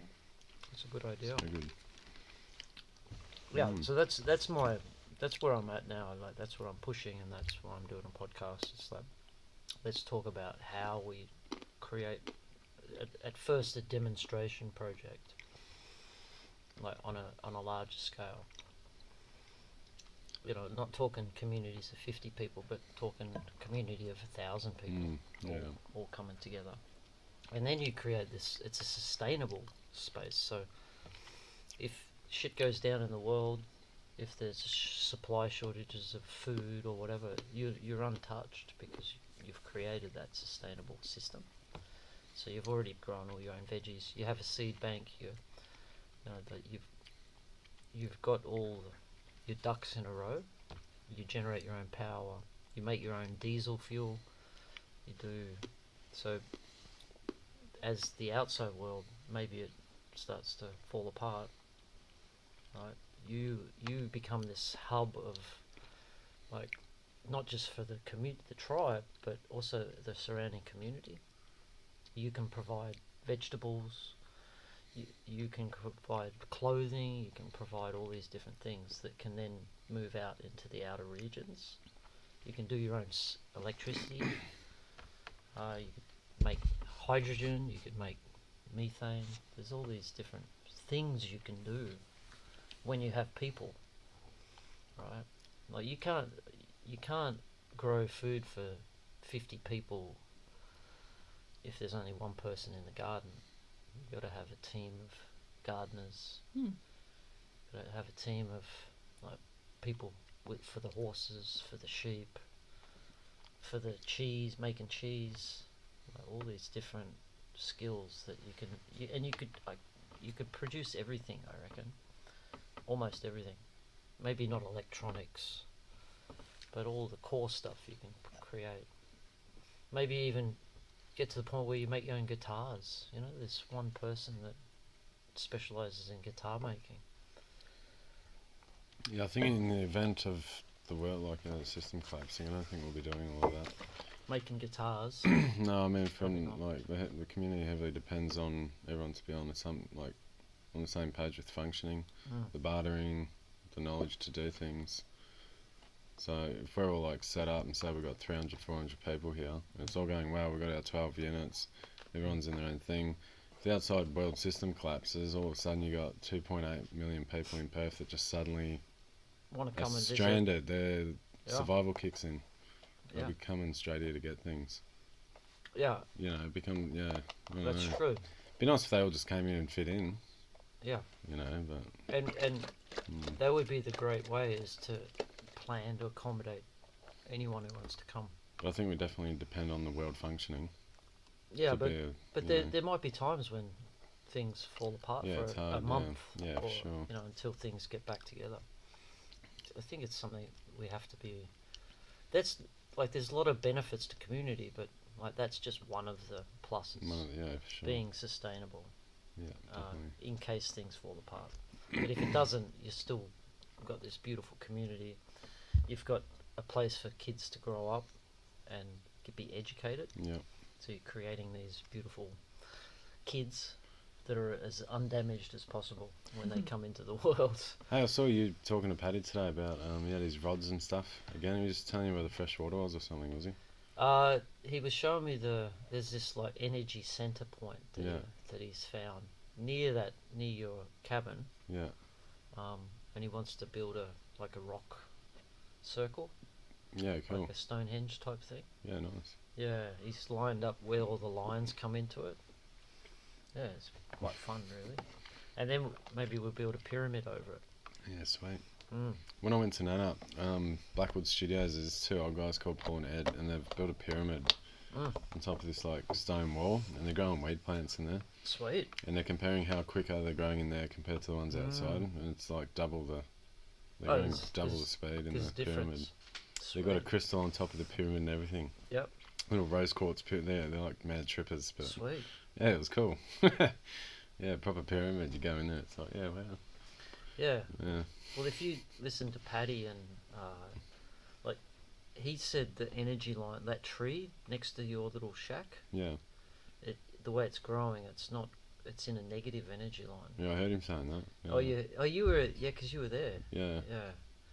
because if you look at the knots in the trees, it hasn't grown like healthy. Yeah, right. Knots are a sign of the negative energy. So. Good thing on there. Well, yeah, it says like the lines run. You know, it's the magnetic field of the Earth. Mm-hmm. Like those lines run every 20, 30 meters. So you have positive line, negative line, positive. Yeah, makes sense. And then it goes up as well, different lines, different heights.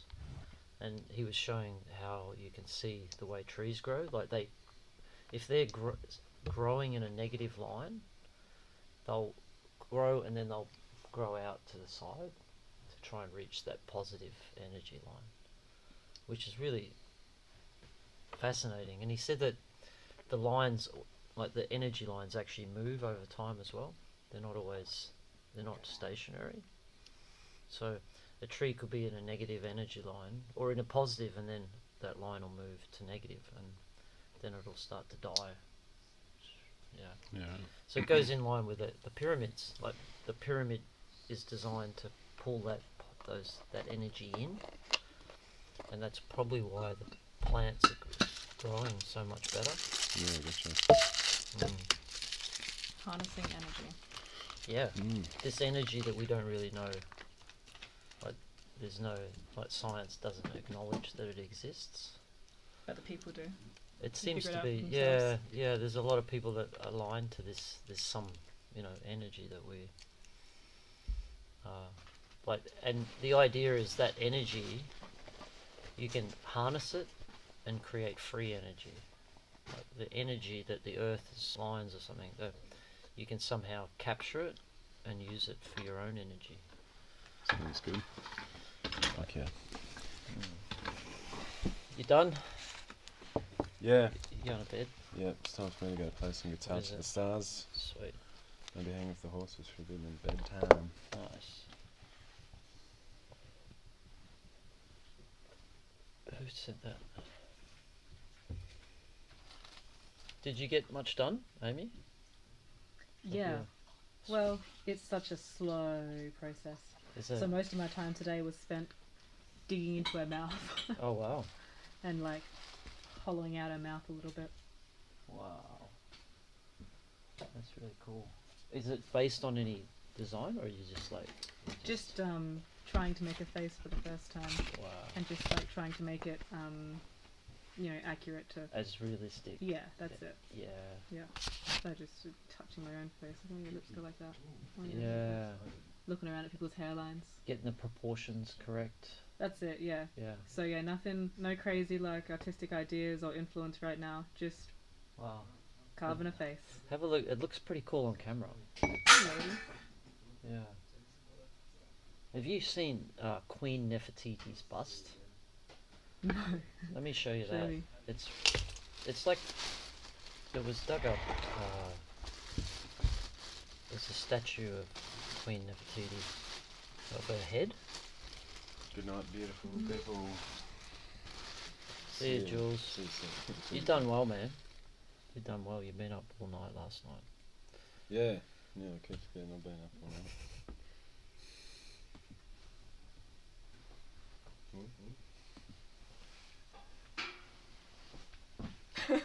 On your feet. On your feet. Alright, so we just turned that mic back off. I think that works pretty well with the sound. Queen Nefertiti's bust.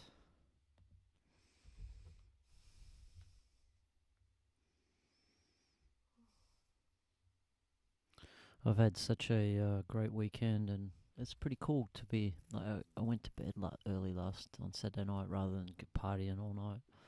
So I've had a really good day because I actually got up early and felt good all day, and sat at the circus and talked to some amazing people, and then went back into my regular routine, come back here and cleaned up, and then went to the beach. So I've had an amazing day. Yeah, this is Queen Nefertiti's bust here. Oh yeah. Like, and this was dug up, so it's ancient. Yeah, it's like she was a real person. Well, they must have retouched her since they've dug her up, because she It's looking pretty clean. No, I think that's how she was found. Wow. It's cool to think about what kind of kilns, how they fired it back then. Right. Must have been a big pit fire in the ground. Yeah. She's Yeah. nice. But very beautiful woman Yes. for her time. Like, imagine. Porcelain skin. Yeah. The interesting thing is that she has. They only painted one of her eyes. Yeah, right. Have you like this here? I don't know if it shows it. I think I kind of saw it in another one up the top. Yeah. Her right eye is white. Yeah. Wow. Look, it's like, why is that? And they don't. Like, the story I've read is that they say that they just forgot to paint her eye. I mean, it could be a million theories, right? Yeah, but to me, I think there's a significance there.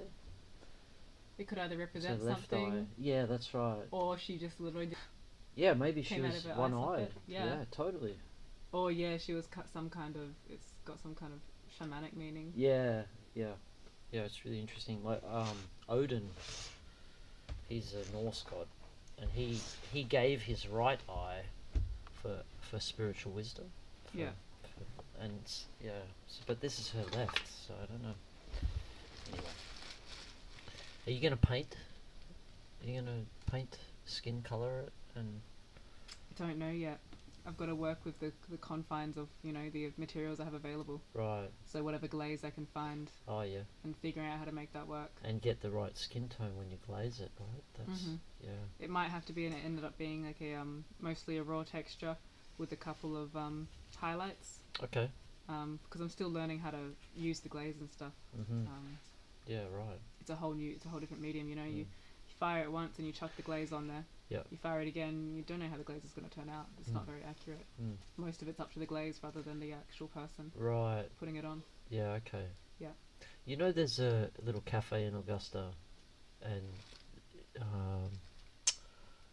Kaya, her name is. Yeah.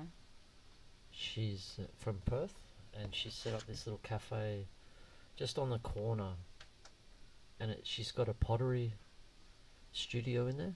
No way. Yeah, she's a really cool lady. I think you'd really get on well with her. She's got a pottery studio in her cafe. Yeah, yeah, it's the Alright. coolest little cafe, and How have I not seen that cafe? it's hard to spot. Is it a new one? Yeah, yeah, but it's sort of off down one little street, and Yeah. it's almost like you got to know where it is. Yeah. But yeah, you should. I'll show you where it is. You I'll should go go and for a visit her visit. because she's really cool, and she's yeah, she just created a cafe, and like it's all her own concept, and Maybe we can go visit it together. yeah, cool. Yeah, we could do that. Go and have a coffee there. Sounds amazing. Yeah, it was funny. I hitchhiked to Perth a couple of months ago, and I was in Bunbury waiting for someone to pick me up, and it'd been about an hour, and she drove along. Kaya came along and she picked me up, and then drove me all the way to where I needed to go in Perth. But it was just cool to have someone that you knew pick you up when you're hitchhiking. Like, what are the chances? Oh wait, it just happened. Yeah, just But random. it was her. She just happened to drive past. That's cool as. I know. Yeah, it was cool. It was like thumb out, and then I was like, oh, I know you. That's awesome. I love hitchhiking. I've loved my experiences hitchhiking. Yeah. Yeah, we had a guy here the other night who was talking about Australia used to be the hitchhiking capital of the world. So like, I've heard. people used to come to Australia so they could hitchhike around. Yeah. Like until I think like the Ivan Milat. Yep. That scared everyone. No one ever came back to do it. And now people very rarely pick others up. It's very frowned upon now. Yeah. I've learnt from some people who picked me up that in Perth it was so common to hitchhike that people would just like hitchhike to work. Like that was, you could trust, you knew it, like, tradies, anyone, you just hitchhike to work. Yeah, someone would get. And it would happen. Yeah, easy. And the beautiful thing is you'd never know who you're going to meet. Yeah. You just like meet all these people you'd never come across in society. Yeah, exactly. Everyone who picked me up, I did it quite a few times from Denmark to Perth, to Mandurah. everyone who picked me up, there were some version of a lovely older couple who were worried about this beautiful young woman on the side of the road. It's like, we can't let her stay on the side of the road. Yeah. Totally, yeah. And they took me straight to my front door and told my parents on me. And said, don't let her do it again. That's cool. Well, they're easier to get a ride. Mm-hmm. Yeah. Yeah. Because Play on my innocence. what I realised is that having a long beard and long hair, it's not necessary. Like that's what the picture they show when there's like some hitchhiker that's caused trouble. Yes. It's like the long-haired lout. Yeah. So it makes it a little bit more difficult to get picked up. But you have gotten picked up by people other than Kaya? Yeah. That worked Yeah, out? I did. Yeah, a few times. That's good. Yeah. You know, Jimbo. Yeah. He's hitchhiked all over Australia and some parts of the world, and he was saying what he does now is he puts out like this loving heart energy Yeah. to the oncoming people, Yeah. and he says that really helps with people stopping. Mm-hmm. Yeah, and the right people stop. That's fantastic. Yeah. Even just as simple as being able to see it on his face. You can imagine Jimbo's face if he's putting out that loving energy. Yeah. This calm man, a slight smile. That's right. Just not desperate, just calm and waiting. That's right. Much more approachable. Yeah, and then people are gonna pick up on that straight away. Yeah. Yeah, and that's the art of hitchhiking, because you can get desperate. Yeah. It's like you get frustrated, no one's stopping. Yeah. Yeah, and then people pick up on that. And it's like, no, I'm picking you up. Yeah, no way. What are you trying to do, man? Negative energy of like stress. Yeah. Yeah, I've been desperate sometimes. It's like, the sun's starting to set with a mate, start dancing on the side of the road, start waving people down. Yeah. I think signs help as well. Yep. You know, you can have a fun sign. Yeah, that does help. I mean, because it's already opening up an aspect of communication with the passerby. Right. And then at least they get a doorway Yes. into being like, okay, that person's. Yeah. I can respond to that. That's right. Yeah. Yeah. But yes, there should be more hitchhiking. Hitchhiking is, I feel like it brings the world together. Like, because even like that old couples that picked you up. Yeah. Like the influence you had and how you shared your stories, and like we all influence each other. Mm-hmm. So it can be really a positive thing. And it was interesting, there was an article in the newspaper about 4 months ago. There was some hitchhiker that pulled a knife on a driver on the way to Nannup or something. Okay. But the police, there was a news article from ABC saying not to pick up hitchhikers because of the risks, and I made a comment on the post as this is really the problem, is that it's by putting that fear into people, it's more isolation. Mm-hmm. Like we're just isolating. It's like we don't even want to trust in the person needing a lift anymore. Yep. It's like, no, they're criminals. Yeah, assume the worst straight away. Right. Yeah. So what do you think in the potential of, say hypothetically that news article went the other way and it was like, yeah, so this happened, but then the news article said, but guys, it's all right, like this is just one person, help someone out. Right. Do you reckon that then all the people who might be dodgy hitchhikers, they would start to be like, man, nah, shit, I can't actually do this anymore because people know that, like, people think it's fine. Do you know what I mean? Do you know what I'm trying to say? Yeah, but I don't think there's that many bad people wanting to take advantage of people. No, there's hitchhikers. I don't think there's that many bad hitchhikers. No, but yeah, what I'm saying is that if there was a positive message put out, I think it would deter any criminal activity, because they can see that, like, oh shit, no, like people are trusting. Or, Sure, well that's provided. Like I think people who want to do something bad probably don't care. They just do it. They're desperate. They've got other things on their mind. So yeah, they've got their motives. But I feel like those people are very few and far in between. It's just when you hear about it, it's the thing that's publicised. Yeah. So it makes it seem like a bigger problem than it actually is. Yeah. Like that. I don't know much about the Ivan Milat thing because I'm just not interested in that type of thing. Yeah.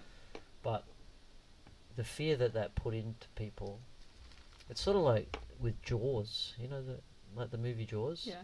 That puts so much fear into the world about sharks. Yeah. Like totally changed people's perceptions, and it influenced people. Like people won't go for a swim in the ocean now because of Jaws. Yep. Yeah, it's very easy to put people in fear. Yep. When we if the article had said, you know, this is a one-off thing, the majority of hitchhikers are friendly, and maybe how do you tell what happens if you do pick up a hitchhiker that's not vibing with you? Education rather than fear. Right. Yeah. So what do you do? Well, you ask them to jump out of the car, or this. Fear is like the most powerful but least empowering thing. Mm-hmm. Yeah, it's limiting. Yeah. Limiting, and so you limit your possibilities. Whereas, like, if more media was showing all those amazing scuba diving scientists who teach you how to interact with sharks and teach you how to, deter them or interact or just swim with them, imagine how many more people would be going out and experiencing that. Exactly. Yeah. Just education. Yeah. The right things, the right education. Yeah, so it's all about the way information is spun, and it seems like we live in this world where the information, like, I mean, you can talk about the news, like the news cycle. It's all it's pretty negative. Yep. You know, it's a very fear-based news cycle, and like why wasn't there a news station at the Carnydale showing this amazingness that was happening? Yeah. Like maybe it was on the news, but I didn't see any news crews. Look, whatever the mass media are doing, whatever the system are portraying, the power we have is in like what we consume and what we help our kids consume, right? Right. Yeah. That's our biggest power. That's how we get to make influence, just the choices we make. Yeah. That's always going to be there. We can't exactly influence it being there or not. No. Just whether we give it our attention.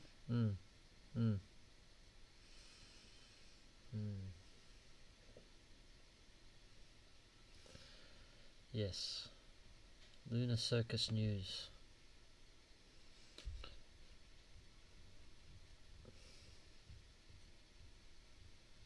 Oh yeah, here's an article in Augusta Margaret River Mail.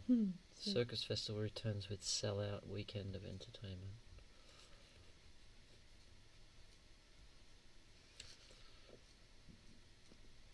I don't think that Fat Matt would actually like it if it made 9 News or something. Yeah, maybe not. Because it's kind of cool that wouldn't it be is. able to maintain it. That is like it's very invite only in a way. Yes. Yeah, like a lot of people have never even heard of it. Yeah. Exactly. And yeah, I think that's intentional. I think I mean they sold out anyway. Yeah. Like that's what they say. Word of mouth is the best form of advertisement. Like, and word of mouth is if you've got a really good product, you don't have to advertise. Yeah, People exactly. just talk about it. Because you see advertising and you know to not to trust it straight away because advertising comes from money. So yeah, it's like, and so I think a true way to advertise is just purely to do a good product and let people spread the message for you. And supposedly that's what Apple used to do. They never advertised. Right. It was just all word of mouth because they had such good products.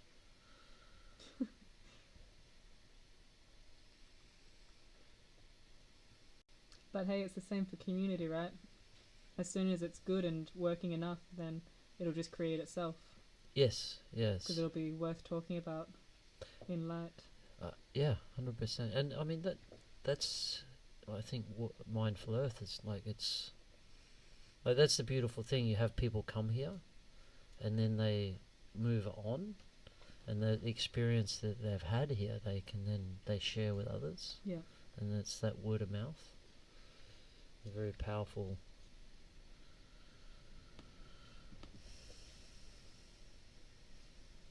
And then you could even go further and say, like, even people who come here and may not enjoy it, like that's like the vibe that's setting here is people may not enjoy, and then they will tell their friends, oh, I don't really enjoy this place, and so those people won't come. But the people who do enjoy are more in line with the vibration that's been set here. Yeah. And then they tell others that are of the same sort of vibration. And so this word of mouth even selectively chooses the right people to come. Yeah. And this, I guess that's the thing is with Mindful Earth now is it's set up, we're sort of like limited to one communal space. So we have to hold a certain vibration of this space, but when we have more communal spaces, that the vibrations can change. So And it like, can to appeal to more. yeah, people. a bigger range of people. Yeah. Yeah, because I've seen that here. Like people who don't like to party, like not exactly. There's been a big party here tonight, but when there is a party, people who aren't really into it, they've got nowhere else to go at the moment, and that's what we want to change. So then people have the option to go where they feel. Yeah. And I think that would create a lot more harmony in the place. Yeah.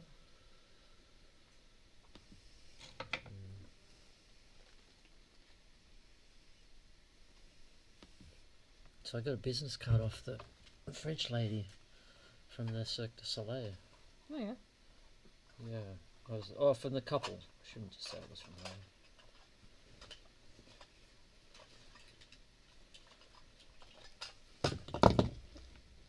Imagine having someone like that couple stay here and put on silk classes, and dude, that would be cool. That'd Get them be involved. super cool. Yeah. What could we do for them? Well, I think they, like just living in community, meeting cool people, and we could also do other types of workshops that they might be interested in. I think community living has a lot to offer for a lot of people, even famous ones. Maybe we should get Justin Bieber in here. Wouldn't that be? Right? I don't know how That he'd would go. be. How would he go? Who knows? I don't know him. No. But he'd be a good choice because he's one of those people who have the money. Yeah. Yep. And famous people, they throw around their money pretty well. They really do. I mean, a lot of them are great, and they invest in a whole lot of charities and organisations. So you're right, yeah, people do, they want to put their money somewhere if they've got it. They want to put it towards good. Yeah. Yeah, and there's the way the world is now, I don't think there's a lot of places to put your money that are unknown. Then to me, like building sustainable villages or tribes would be actually the place to put money, because that's where you're going to start producing goods and services, and you can become very like that land of the village become very valuable because it's producing a lot of things.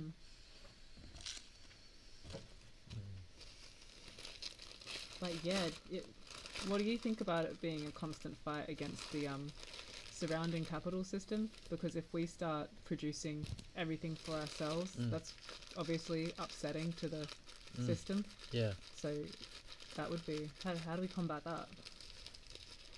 I think on a smaller scale, it might not be too much confronting. It's more when, say, the village system becomes more competitive. Can you become your own country? Like that one dude? Yeah, like your own kingdom. Yeah. Like, possibly. Like, who was that guy that did it? Didn't someone do it up northwest WA? Yeah. I don't know the details. Paddy was telling me about it. Yeah. Northern Rivers or something? What was that? Who's that? Hutt River. Hutt River. Who's that? I think he died. Was that who spoke then? Oh, was that Freedom? Sir. Hey man. Hutt River. Yeah, I'd like to see more about this guy. Does Hutt River province still exist? The Principality of Hutt River is situated 600 kilometres north of Perth 75 square kilometers in area. Principality of Hutt River. Sweet.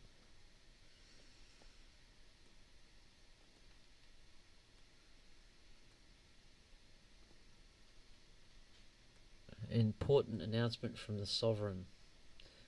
PHR's closed borders will not reopen. On the 31st of January 20, we made the difficult decision to close the borders of the Principality of Hutt River. Since that time there have been many events occur that mean we must leave the borders closed at this time. The property has been sold and returned to farming land. We and our facilities have moved off-site. The website has been preserved in a state as a matter of public record and will be maintained that way for the time being. So the kingdom failed. Okay. Here's a one-man kingdom. Yeah. I wonder how he was able to become a sovereign state. Look, I don't know anything about it apart from the legend of just it being this one man. Yeah. One-man kingdom, that's it. Yeah. Yeah. If it had much more significance than that. Yeah. Huh. But he had lots of tourists go visit. That's right, yeah. Huh. Wonder when they started it. Interesting story. I think there was another one. Did I say Northern Rivers? That's not it. That's so rude. Updates from Prince Graham. He was even a prince. Yeah. Wonder why he didn't call himself king. I'm just going to get another coffee.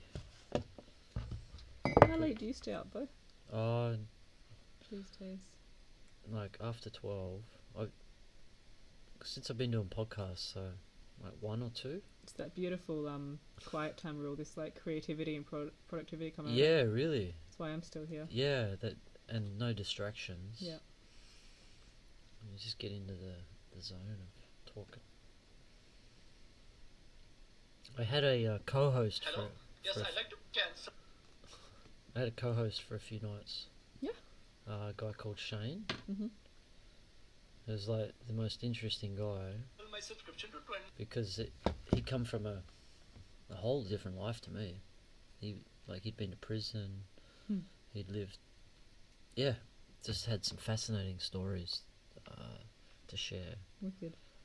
But super big heart, like a big-hearted guy, but had just lived. I think coming from that world of like you could almost say like the bikie, like gangster sort of world. That kind of hierarchy. Yeah, yeah. Street hierarchy. Yeah, which is so much to learn. Yeah, a whole new set of lessons to apply. Yeah, yeah, yeah. And it sounded like he had like manoeuvred his way through that world really well. Was smart enough to not get sucked into it. Okay, but still existed in it. Yeah, yeah, that's right. So really, really cool. Hey man, what do you got there? A big knife and an apple. Sweet. Thank you. You're welcome. You do a good job of looking after people, Freedom. Oh. It does. Did you want a piece, Amy? That'd be awesome. It sounds perfect for my head. Yeah. I should cut with this hand. If I cut my hand off. Live. Hey, live. That's it. Thank you. There you go. Yeah, that make for. I've always wanted to do good television. I've always wanted to do a viral video, but I never thought it'd be by chopping my own arm off. You know. I had a viral video once. Oh yeah. When I was like 12 years old. Wow. Yeah, there was one of those trends going around the internet where you like prank your family or your friends. I pranked my brother with some silly thing and video recorded it.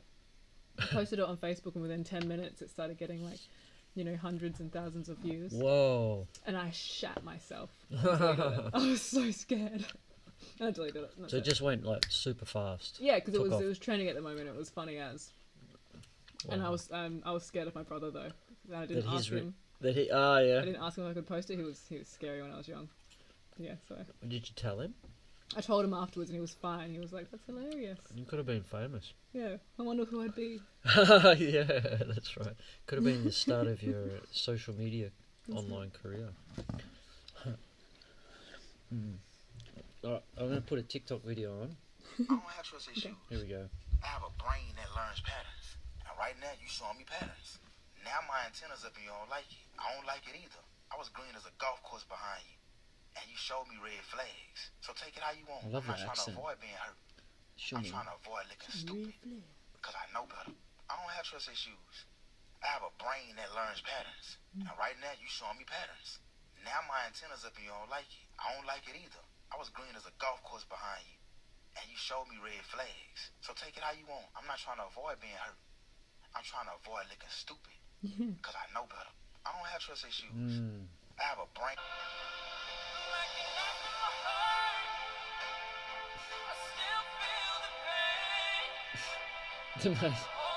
This is the most painful song I have ever had to write. Anyway, we won't listen to that one. We are quite satisfied with the way that you all have been looking at life to include one another in a variety of ways. You are shifting from seeing yourselves as individuals to knowing that you are a collective, and with that shift comes a knowing that everyone and everything you see is included within you. And so, when you see the way that humanity has been divided recently, and you realize that it's a problem, those of you who are awake tend to want to do something about it. In this case, you look for opportunities to include others who you might traditionally exclude from your thoughts and feelings of compassion. If you can be compassionate towards someone who you disagree with on a number of points and issues, then you will have risen above the divisiveness that is so present in your world today. And if you listen to someone with whom you disagree and try to understand where they are coming from, you will have taken a step towards more unity, more of that oneness that you and other awakened souls are seeking. You don't have to take sides in order to be right. You can rise above all of it and just be love. You can be love in the face of hate, bigotry, racism, homophobia, transphobia, misogyny, and everything else that you have labels for and experience on your world today, and that can give you the experience of sadness, anger, fear, or even hate. Everything that is there and that is triggering you is there for that purpose. It is not because something is broken or something is wrong. It's because you need to be triggered in order to get that very specific and sometimes very deep down inside emotion. Once you do, you can rise above it because you want to be love and because you know that you are more powerful as a collective than you are as individuals. You are so much more powerful, unified beloveds, than you are divided. And just because someone disagrees with you on something does not make them your enemy. They just have a different point of view, a different perspective. We are quite satisfied with the way that you all have been looking at life to include one another in a variety of ways. You are shifting from seeing yourselves as individual that you are a collective, and with that shift comes a knowing that everyone and everything you see is included within you. And so, when you see the way that humanity has been divided recently, and you realize that it's a problem, those of you who are awake tend to want to do something about it. In this case, you look for opportunities to include others who you might traditionally exclude from your thoughts and feelings of compassion. If you can be compassionate towards someone who you disagree with on a number of points and issues, then you will have risen above the divisiveness that is so present in your world today. And if you listen to someone with whom you disagree and try to understand where they are coming from, you will have taken a step towards more unity, more of that oneness that you and other awakened souls are seeking. You don't have to take sides in order to be right. You can rise above all of it and just be love. You can be love in the face of hate, bigotry, racism, homophobia, transphobia, misogyny, and everything else that you have labels for and experience on your world today, and that can give you the experience of sadness, anger, fear, or even hate. Everything that is there and that is triggering you is there for that purpose. It is not because something is broken or something is wrong. it's because you need to be triggered in order to get that very specific and sometimes very deep down inside emotion. Once you do, you can rise above it because you want to be loved and because you know that you are more powerful as a collective than you are as individuals. You are so much more powerful, unified beloveds, than you are divided. And just because someone disagrees with you on something does not make them your enemy. They just have a different point of view, a different perspective.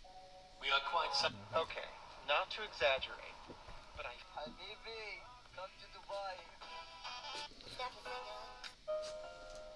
You don't want your child to be shirked by their partner. Like, you don't want your little girl to be their needs neglected by their spouse to take care of their children. If you believe in family dynamic, you have to understand that it's always the man and woman first, under the divine, and then the children. Yeah. And people have a hard time conceptualizing that because right now women are running the relationships, and that's, I think, why the divorce rate tends to be higher and higher. You don't want your child to be shirked by their partner. Like, you don't want your little girl to be their needs neglected by their spouse to take care of their children. If you believe in family dynamic, you have to understand that it's TikTok's got so much wisdom. Yeah. Who'd ever thought that TikTok could be of such?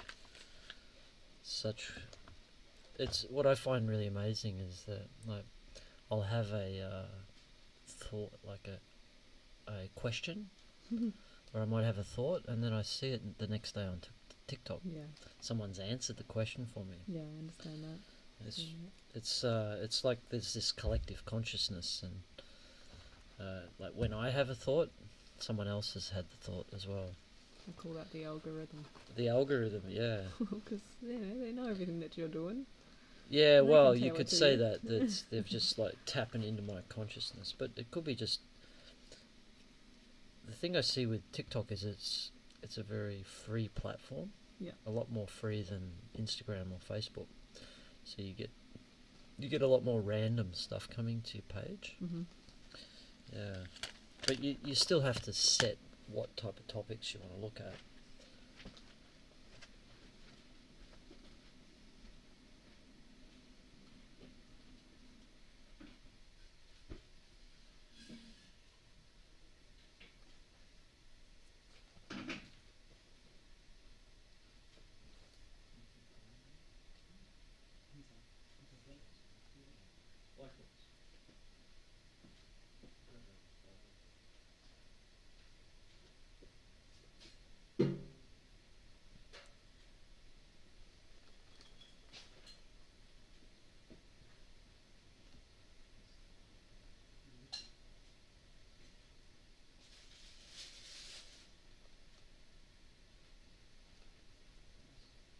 You say you don't want me.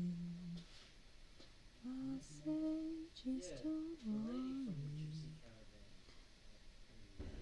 Coming home tonight.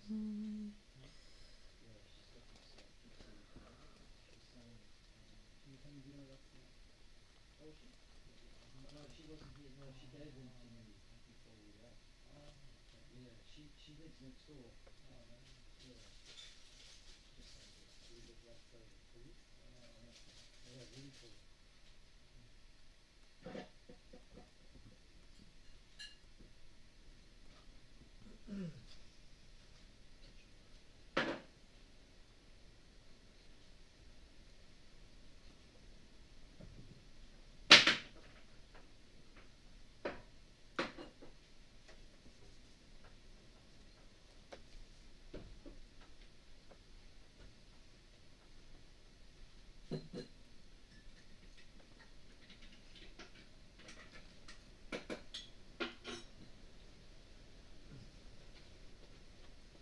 You want to hear a cool story?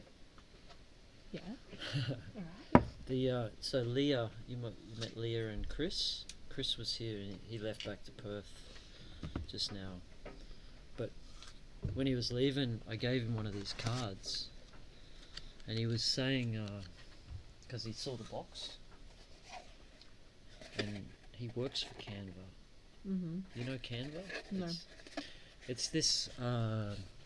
It's like a, you know, Photoshop. Yeah. So it's an online version of Photoshop. Okay.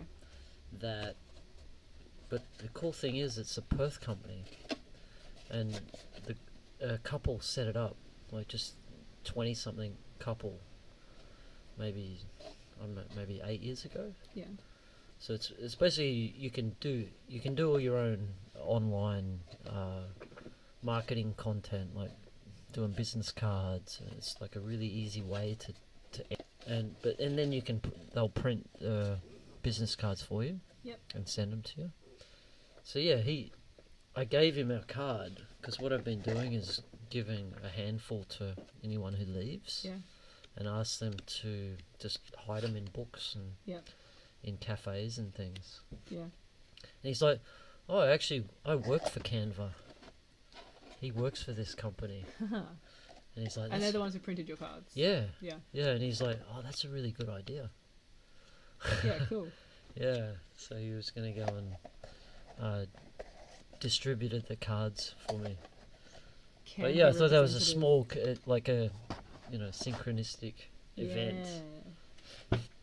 You're getting people from all over in here. Yeah, all different walks of life. We had a couple come and stay the other week. They're both doctors. He's an anaesthetist. Wow. Like they were both from Belgium, but living in Adelaide. And they somehow come here and they end up staying for about a week. Yeah. Yeah, really enjoyed it. Had they done a bunch of community before? No, I don't think so. It's really their first time. So that was really cool.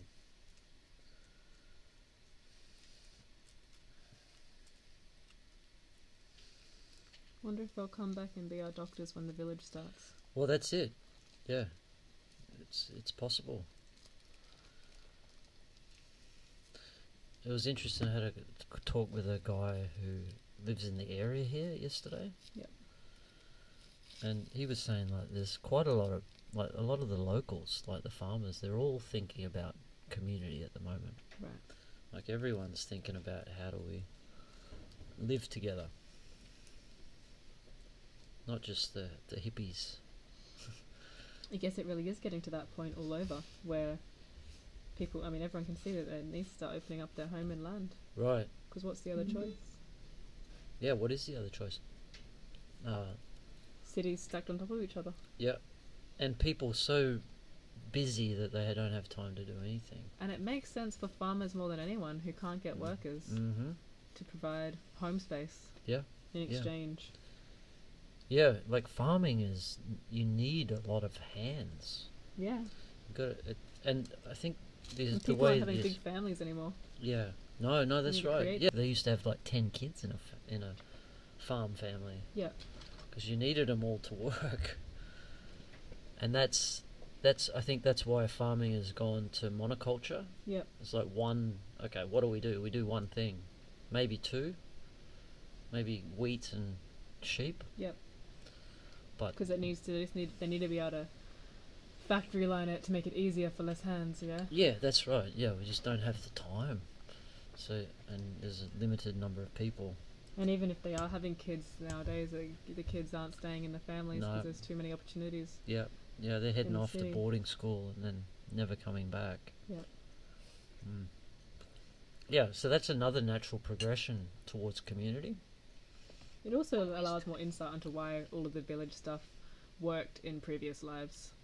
What? And Sorry? it provides insight into why the village life worked well in previous lives and not so much anymore. Yes. With families shrinking and cities being a thing, taking people away from their family. Yeah, there's been a huge movement to the cities. Yeah. Like you look at country towns, they used to be thriving communities. And now I think there's very few people in them. Yeah. It's mostly elderly. So like all these towns dying. But that has to change. Like you have to have more people on farms. And at the moment that's not possible because the way the Shire planning laws. Yeah. You just can't have more than one house on a per farm. You serious? Yeah. You can have a granny flat and a house, but they've all got to be within a certain distance. The granny flat has to be close to the house. So fucking random. So yeah. Even if you got 300 acres of land, you can only have one house. Because they don't want people to start subdividing it themselves and making money. Right. Or you can't subdivide yourself, but you could, if you had 300 acres, you could get 10 or 20 families together. Basically. Pretty much. They don't really want people to be self-sufficient.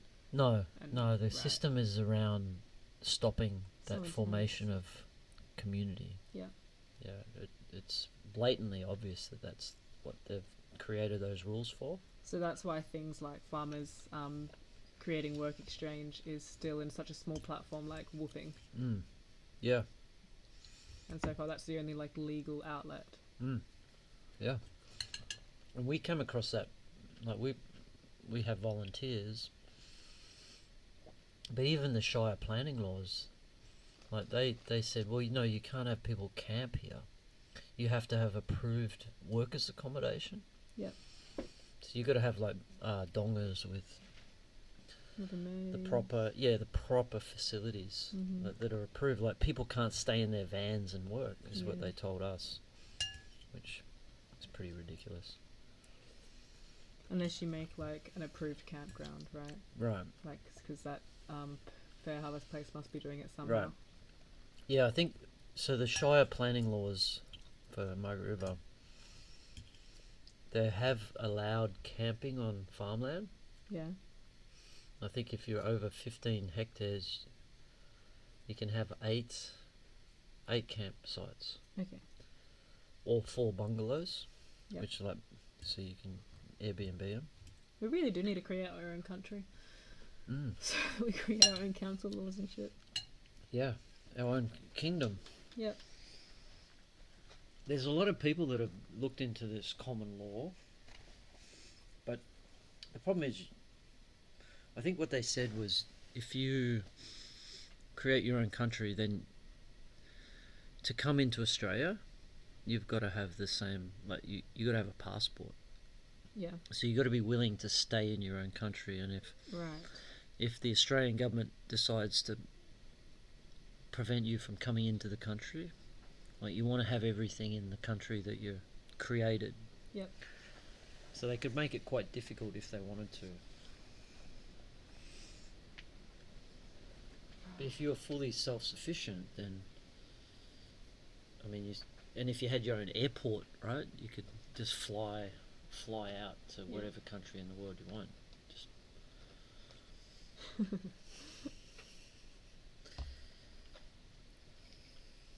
you wouldn't have to go through Australia.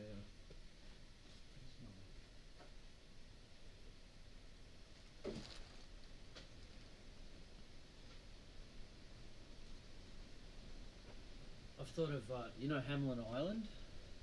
Hamlin Bay? Yeah. You know the island? Yeah. It's let's make that a country and build a building on it. It's not big enough, is claim it? Well, you might be able to have you could have 50 people live there. Alright. Where's my glasses gone? Oh, there. Updates from Prince Graham. Okay, he wrote an update 23rd December 22. 2022? Yeah, I'll read it out. This time of year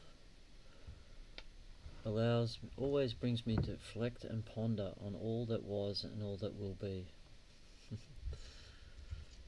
Each of us have our own unique experiences to consider. Sometimes our life's journey is smooth, other times bumpy or steep, or perhaps windy, or perhaps a combination of more than one of these. Yet there are many facets which overlap or are common between us. The Principality and myself have adjusted and embraced the new normal. While it is not what I had imagined, it is in the reality, and so we have moved on as best we can. We look at how our story inspires, consoles, and uplifts others through their journey. We have recently been contacted by an author and also a movie writer to document our story through their artistic eyes. We look forward to seeing these as they develop. We look forward to the end of the warring that is happening in Europe very soon. We hope that you have adjusted to your new normal, to your own new normal as you reflect, ponder and move forward. Surround yourself with loved ones, friends and family as we celebrate festive season and the beginning of another year. Go out and spread joy, kindness and fellowship to all. Wishing you all our love and best wishes for a very Merry Christmas. Happy New Year. Thanks, Prince Graham. Prince Graham Casely. Cool. Is this real? I'll say it again. I thought he was dead. No, obviously not. Okay, this was February 2022. After 50 years of standing up for human rights, our circumstances has dictated these many recent changes, and last year saw our property being sold. It was returned to farmland. I have moved off-site but will continue to oversee the principality, including our website. Our activities have been greatly reduced. My posts will reflect this. Only when I have something to impart will I make them.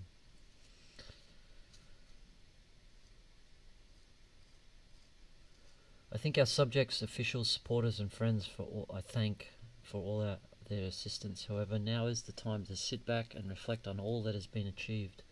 Be proud of your contribution. Prince Leonard was able to achieve these incredible accomplishments with a pen in his mind.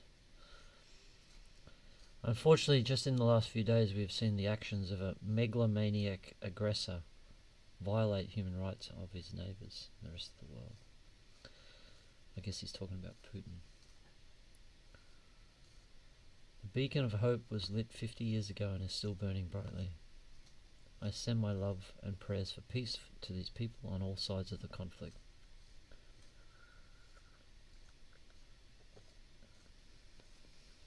Good on you, Prince. On you, mate. Solid bloke. On ya. But yeah, I'd love to know the story behind it, and I guess there'll be a Hollywood movie one day. I'm sure you could dig up some ancient blog posts. Some what? Ancient blog posts of him. Ancient blog posts. Recording it all in his journal. Yeah. Oh, here we go. The formation of the Principality of Hutt River and how it came to be.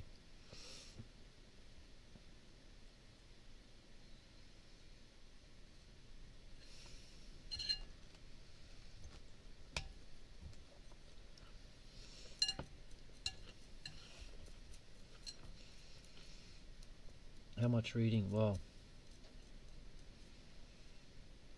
do you want me to read it to you? Yeah. A little bit. The Casey family, had been farming for more than 20 years when, having recently purchased the land that was to become the Principality of Hutt. In 1969, they received a wheat quota of 1647 bushels from the 18,000 acre property. Under this new quota, it would have taken 500 years to crop that same average amount of wheat that had been harvested in the previous 20 years. The gross proceeds would not have ever been paid the interest of the hire purchase of the two four-wheel drive tractors that were in use. I don't know what this is on about.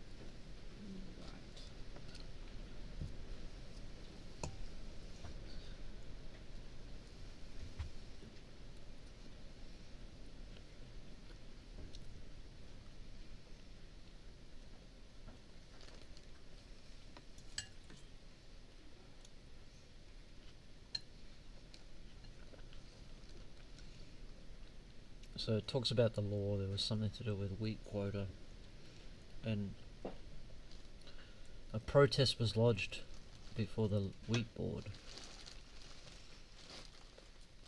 Anyway.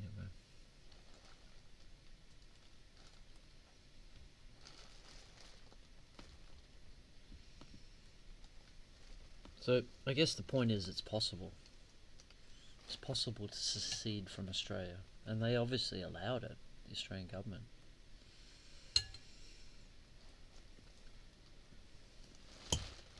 But I wonder if the Australian government sees, or the WA government sees it as like a threat. If someone wants to succeed from the state, like, are you considered a common enemy, or is it just you're allowed to do it? Yeah, I'm very confused about it. Mm.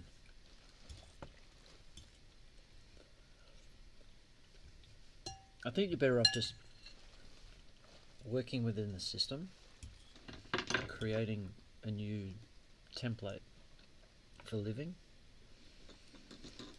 Yeah, maybe this guy, he had like he had to present a template that the government agreed with. Mm.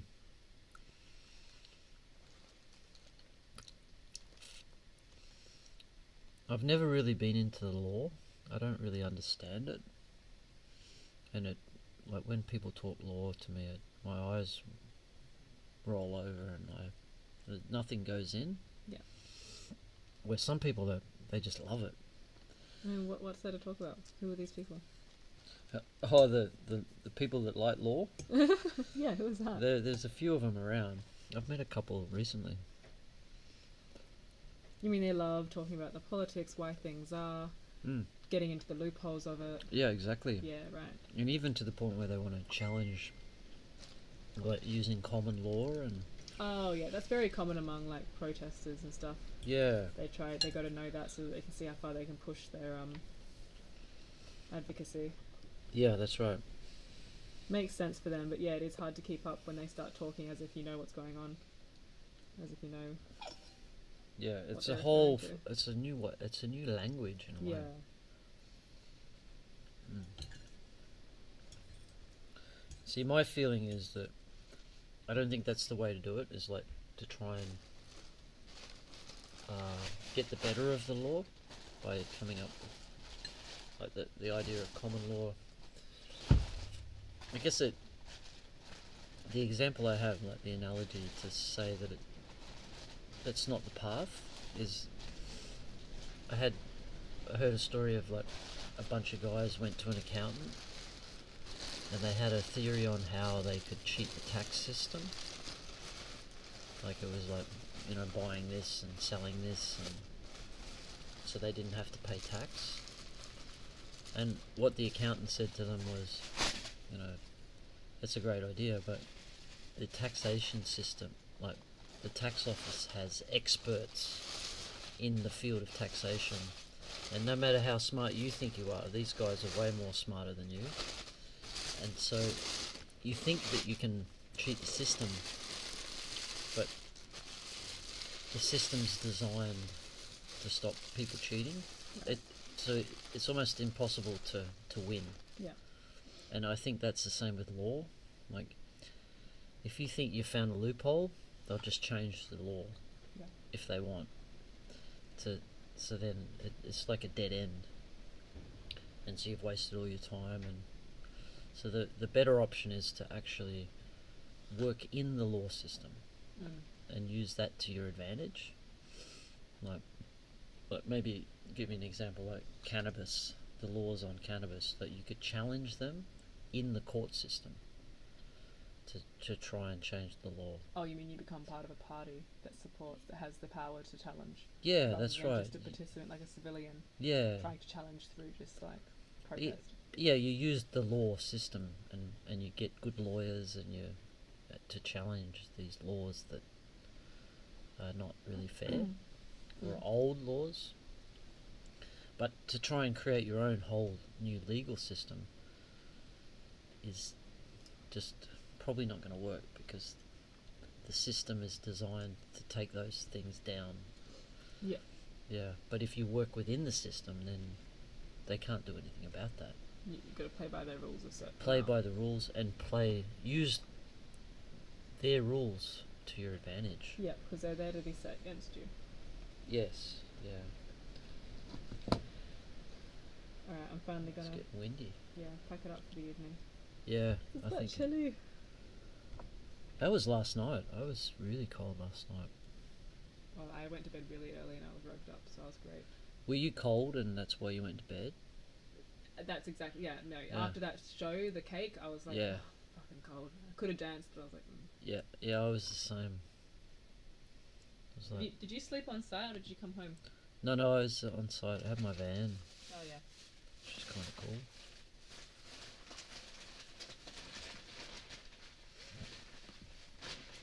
Alright, let's watch a video.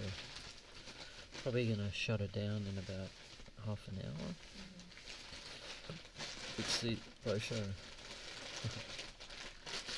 We've got 20 subscribers now. Are they live right now, or that's in total? That's total. Cool. What's the platform you're streaming on? On YouTube.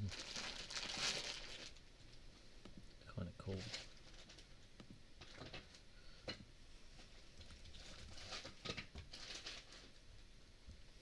Alright, we're going to find this professor. Here he is. The early Middle Ages, 284 to 1000. Bring the speaker over. So we'll talk about the mathematical researches of the Arabs, combining Persian, Greek, and Indian mathematics, and of course with contributions of their own, so that they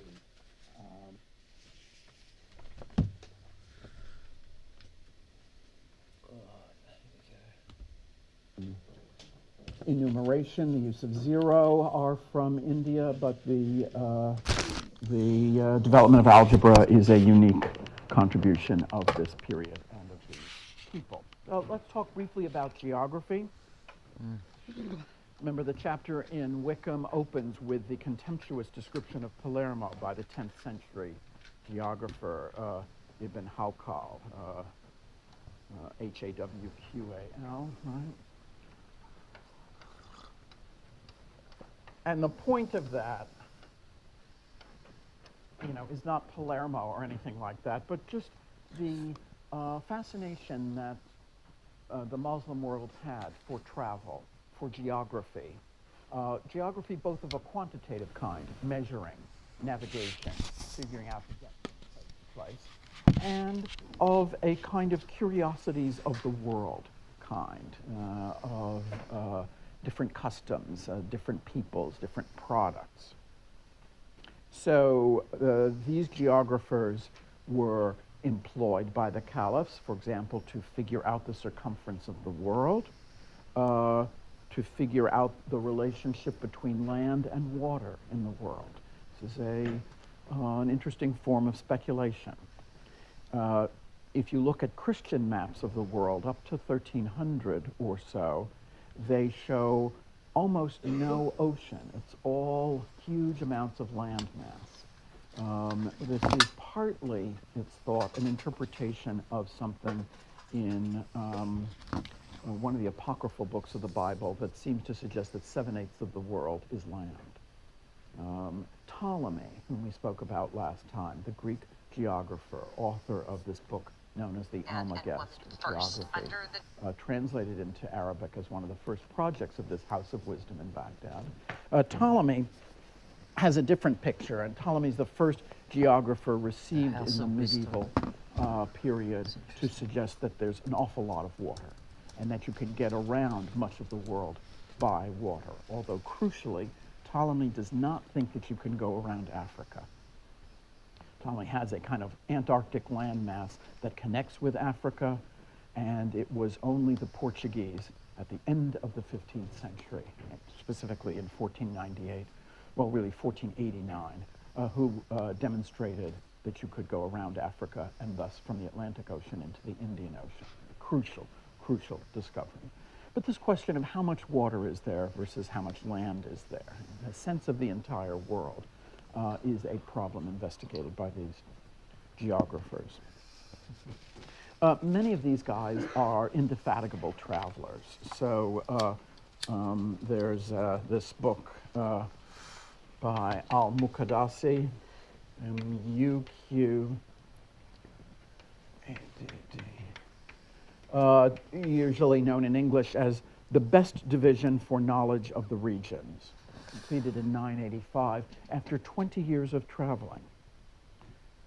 But the greatest traveler of the Islamic pre-modern world was Ibn Khaldun. who's much later, but worth at least mentioning here, 1332 to 1406. And he started from his native Tunis and traveled as far as China and Indonesia. And then finally a scholar named Al-Idrisi,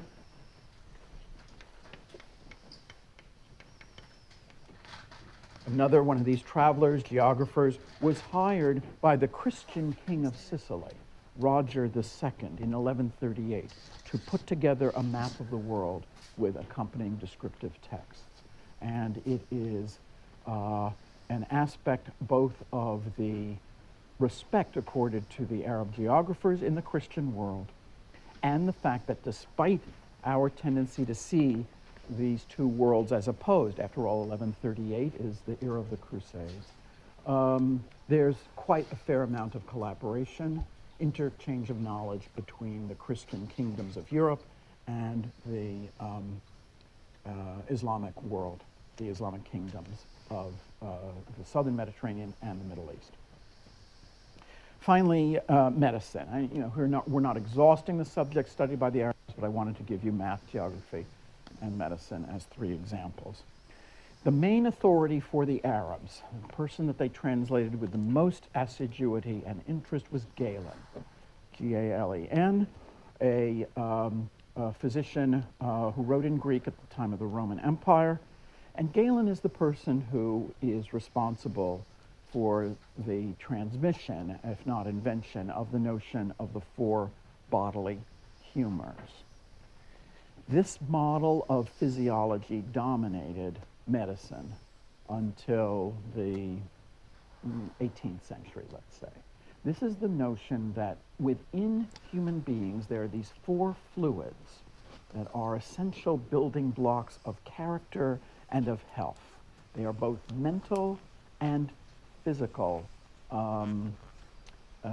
factors in health or in illness.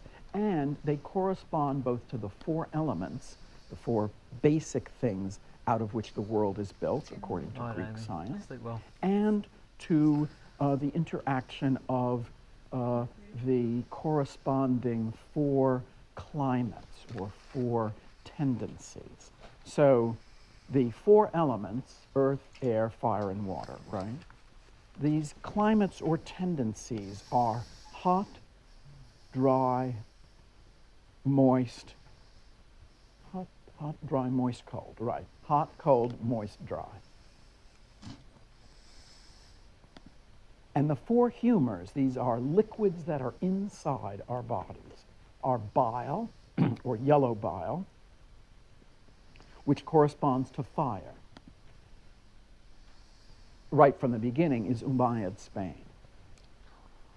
And Wickham talks a little bit about the civilization of Umayyad Spain. But you start to have the splitting of places like Egypt under the Shiite dynasty, the Fatimids, right? By the 10th century.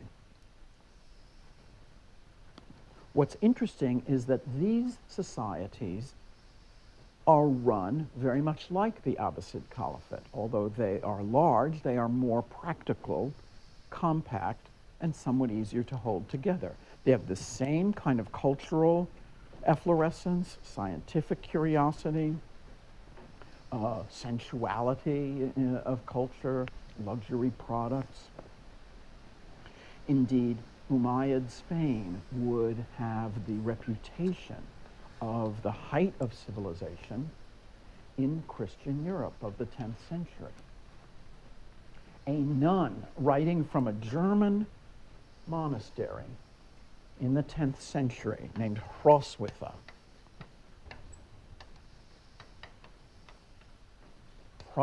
of Gandersheim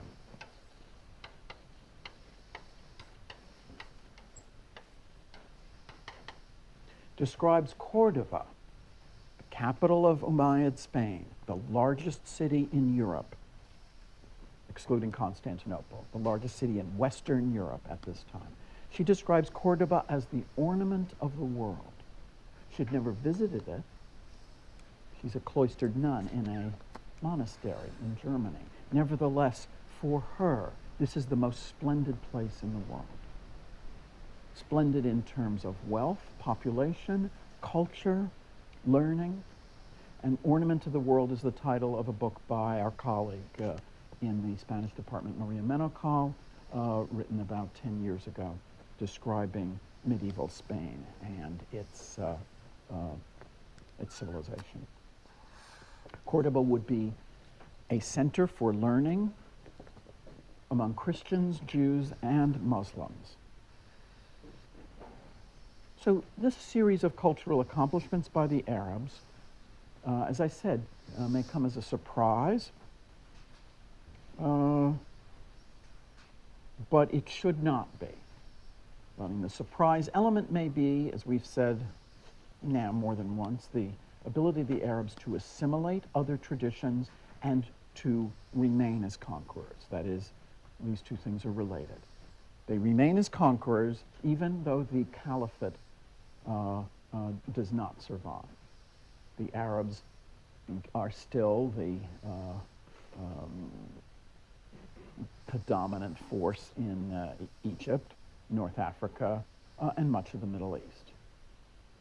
And where they are not dominant, Islam remains the dominant faith of places like Persia, modern Iran, and further east. So just because the caliphate falls does not mean that Islam loses power, and it doesn't mean that the civilization of Islam fails, at least not at this point. I hope then we can see that Islam is a thing in itself, a historical force in itself, developed in our period, but also to some extent an heir to the Roman Empire. Remember, I said that there are three heirs to the Roman Empire: the Byzantine or Eastern Roman Empire, most obviously, the Western kingdoms, and when we come to Charlemagne next week, we'll be talking about this much more aggressively, and the Islamic world. It's also, however, the heir to some other cultures. It's the heir to Sasanian or Persian culture, for example. So it is not exclusively to be understood as a successor to the Roman Empire, but then again, neither is the west of Europe, and neither is Byzantium. And those are the things that we're going to be discussing in the future. So, any observations thus far, or problems thus far? Islamic world, these three lectures, clear as can be? Imprinted in your mind, like the seal of the... Not so clear. Okay, I'm going to put this one on. Survive the Jive. This is a really interesting talk. I've listened to this a few times. Pretty cool.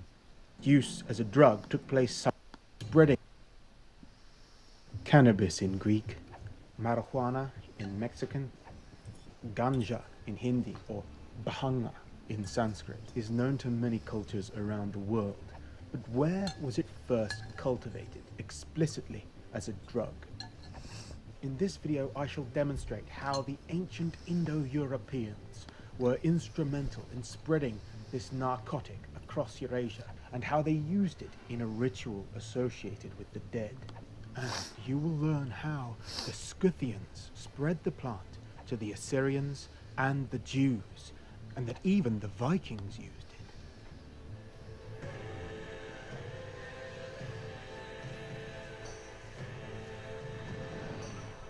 Please be aware that cannabis use is linked to impaired attention and memory, and increased risk of psychotic disorders such as schizophrenia. Just because it was used historically in ritual contexts, that doesn't mean I'm endorsing its recreational use today. Cannabis is actually one of the first ever domesticated plants. The tough fibers of the hemp plant make strong fabrics, so the plant has often been spread not so it can be smoked, but so it can be worked into rope and other strong fabrics, which makes identifying the origins of its use specifically as a drug harder to pin down.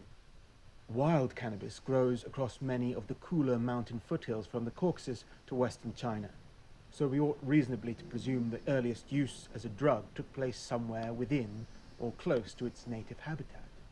From the late Stone Age through the Bronze Age and up into the Iron Age, this region, known as the steppe, was inhabited by various Indo-European peoples, many of whom are known to have used cannabis in their rituals. But in 2021, genetic evidence of the original domestication of the cannabis plant was published in a Swiss-Chinese paper by Ren and colleagues, and it indicates that rather than cannabis being originally domesticated on the steppes, it was actually first domesticated in East Asia, likely in early Neolithic China some 12,000 years ago. The authors propose that cannabis was originally a multi-purpose crop until around 4,000 years ago, when it diversified into two specialized domestic strains, one becoming hemp, cultivated for strong fibers, and which produces higher concentrations of CBD, and the other cultivated for drug use and containing high levels of tetrahydrocannabinol, or THC, and overall higher levels of psychoactive cannabinoids. 4,000 years ago was also a time when northwestern China was inhabited by Indo-European peoples from the steppes, and they, no doubt, are the ones who spread the plant westward.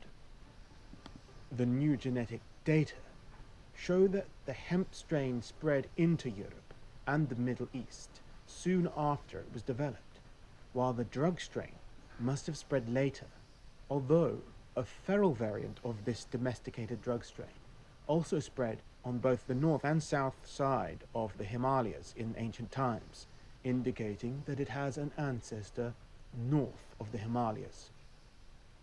Relying on the historical record, we can see Indian texts refer to ganja explicitly as a drug from as early as 3,000 years ago. Specifically, the Atharva Veda calls Bhanga one of the 5 sacred plants which release us from anxiety, and which is a source of the sacred soma drink. Most of the spread of drug-type cannabis has happened long after that date. It reached Africa in the 13th century and Latin America in the 16th century. But what about the missing 9,000 years of potential cannabis drug use between the original domestication in East Asia and the Indian texts describing drug use? The earliest scientifically confirmed archaeological evidence for smoking cannabis is not very old either, just 2,500 years ago. Chemical analysis of burned cannabis remains from the Jirzhankal cemetery just west of the Tarim Basin in Xinjiang, China, suggests high levels of THC, the most psychoactive chemical in cannabis. The evidence was found in the form of 10 wooden braziers in which cannabis was burned, likely to be inhaled communally in a tent using a technique modern cannabis users call hot boxing. The typical smoking pipe is actually a Native American tradition which did not reach the Old World until the European colonial era. The ancient inhabitants of this region on the western border of China were not what we would think of as Chinese today. The mummies of the Tarim Basin are famous for looking more like white Europeans than Chinese people. The very oldest of them date to the Bronze Age, and new DNA evidence has recently proven that those aren't actually Europeans, but rather West Siberian hunter-gatherers who settled there. Although Indo-Europeans did settle in the Dzungarian Basin just north of Tarim at the same time. And there were Iranic tribes to the west too, and both of these Indo-European neighbors eventually mixed with the Siberian hunter-gatherer people of Tarim, with the result that both Iranic and Tokharian languages, each originating in Europe, were spoken in Xinjiang province in China. And some of the later mummies and skeletons from the region have European ancestry, which explains why they look like Europeans. One archaeological site of the region is at Subeshi, on the north side of the Tarim Basin, consisting of a vast series of cemeteries at Yanghai, which date to around 900 BC. One of the skeletons from Yanghai is a Europoid shaman-like figure of the Jushi culture, with bells on his boots, who was buried with loads of cannabis, which, when analysed in 2008, was found to contain THC. China Central Television made a documentary about the finds in 2016. Due to unique climatic conditions, many dried corpses of ancient humans were unearthed from the Yanghai tombs. There is one corpse of a middle-aged male, which is particularly eye-catching. This middle-aged man is certified to have lived 3,000 years ago. Compared to the Lulan lady, unearthed from Lop Nur, he lived 800 years later and also had the appearance traits of Caucasians. He was of a special identity, a shaman wizard of the ancient Yanghai people. Unbelievably, the leather-woven basket beside the man held marijuana seeds and leaves. More miraculously, when the leaves were unearthed, they were still green, as if freshly plucked. Together with fruits and little branches, they were perfectly preserved. To date, this is the oldest and best marijuana specimen in the world. Experts believe that the marijuana found beside the shaman wizard was probably a hallucinogen used during sacrificial rituals held by the wizards for communicating with the gods. It seems clear this cannabis was used for smoking, not just hemp rope, and the aforementioned braziers, dated to 400 years later and from the west side of the Tarim Basin in the Pamir Mountains about 1,000 miles away, support this conclusion. Before the shaman's burial, someone had carefully picked out all of the male parts of the plant, which are less psychoactive, providing yet further proof that the cannabis was here associated with drug use rather than textile manufacture. And this is not the only Jushi burial containing cannabis. The Jushi were a Caucasoid people who are believed to have spoken an extinct Indo-European language called Tocharian. You can learn more about the white mummies of China and the Tocharian language in my video on that subject. The Jushi also had connections to the Scythian kingdoms of the steppe.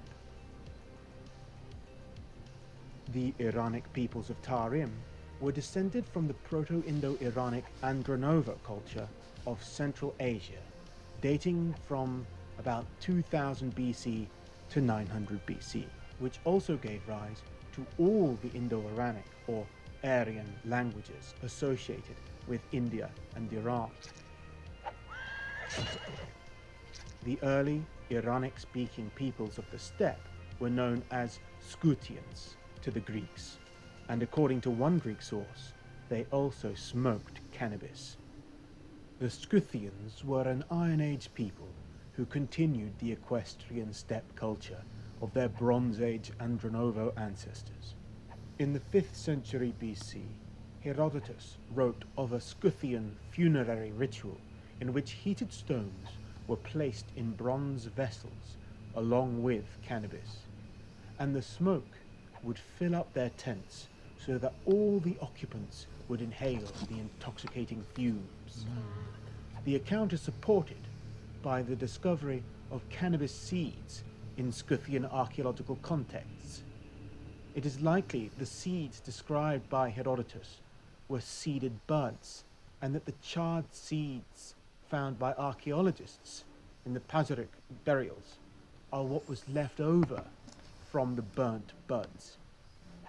Herodotus also wrote that the Thracians, a Balkan race with close ties to the Scythians, introduced the plant to their neighbors, the Dacians, among whom it became a part of a shamanic cult named the Kapnobatai, or those who walk in the clouds. The shamans of this cult used cannabis smoke to induce divine visions. Etymological evidence seems to indicate that Scythians spread cannabis as a drug to many peoples. Our English words hemp and cannabis both likely come ultimately from Scythians. Hemp comes from an Anglo-Saxon word, hanep, meaning cannabis, which comes from the reconstructed Proto-Germanic word hanapis, which must have been borrowed by Germanic tribes from neighboring Scythians more than 2,000 years ago. The same Scythian word was loaned into Greek and became cannabis, which also entered English via Latin. In the 90s, Russian scientists found the 2,400-year-old mummified remains of a tattooed Scythian noblewoman, who they named Devochka. Her body was dressed in a silk blouse, red skirt, a marten fur, and thigh-high white stockings, I say, and lay in a hollowed tree trunk, alongside horse harnesses, a mirror, dishes, and a small container of cannabis. The presence of cannabis in burials like this reinforces Herodotus' account, which connects the drug to funerals. Perhaps the drug was used in a necromantic ritual to communicate with the dead. A Scythian barrow called Sengilivsko II in South Russia, close to the Caucasus Mountains, was excavated back in 2013. Inside were 2 large gold vessels placed upside down and several other gold items. Scientists analyzed residue from inside the gold vessels, and the results came back positive for opium and cannabis. Somehow, both drugs were used in a combined way, such that they left residue in the same, obviously very special, ritual containers. Local archaeologist Andrei Belinsky believes that the ornate imagery on the vessels depicts the Scythian underworld. The Achaemenid Persians referred to some Scythians as Sakar Haumavarga, which means the Saka who consume or lay down Hauma. Hauma was both a plant and a ritual drink made from many ingredients in pre-Islamic Iran.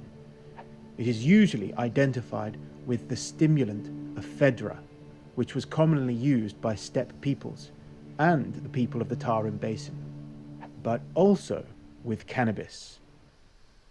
Karl Hoffmann interprets the varga suffix part of the compound haumavarga to mean laying down in the sacrificial context of a ritual fire, so that haumavarga means laying hauma plants around the ritual fire.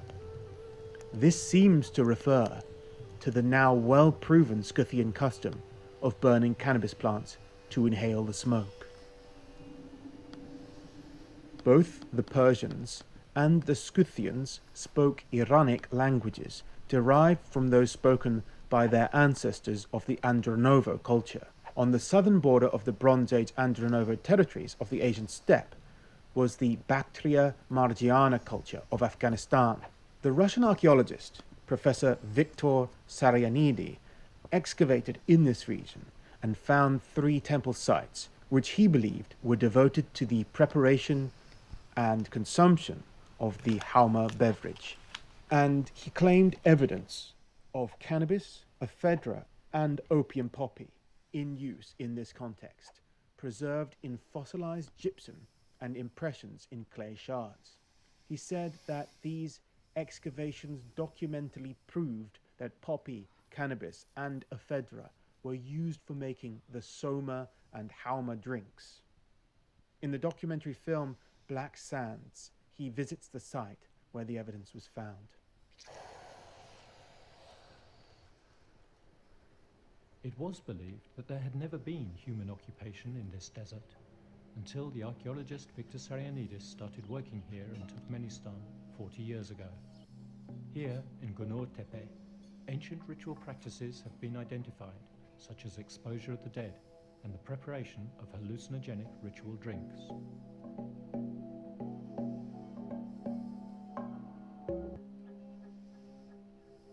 Who were these people living here 4,500 years ago?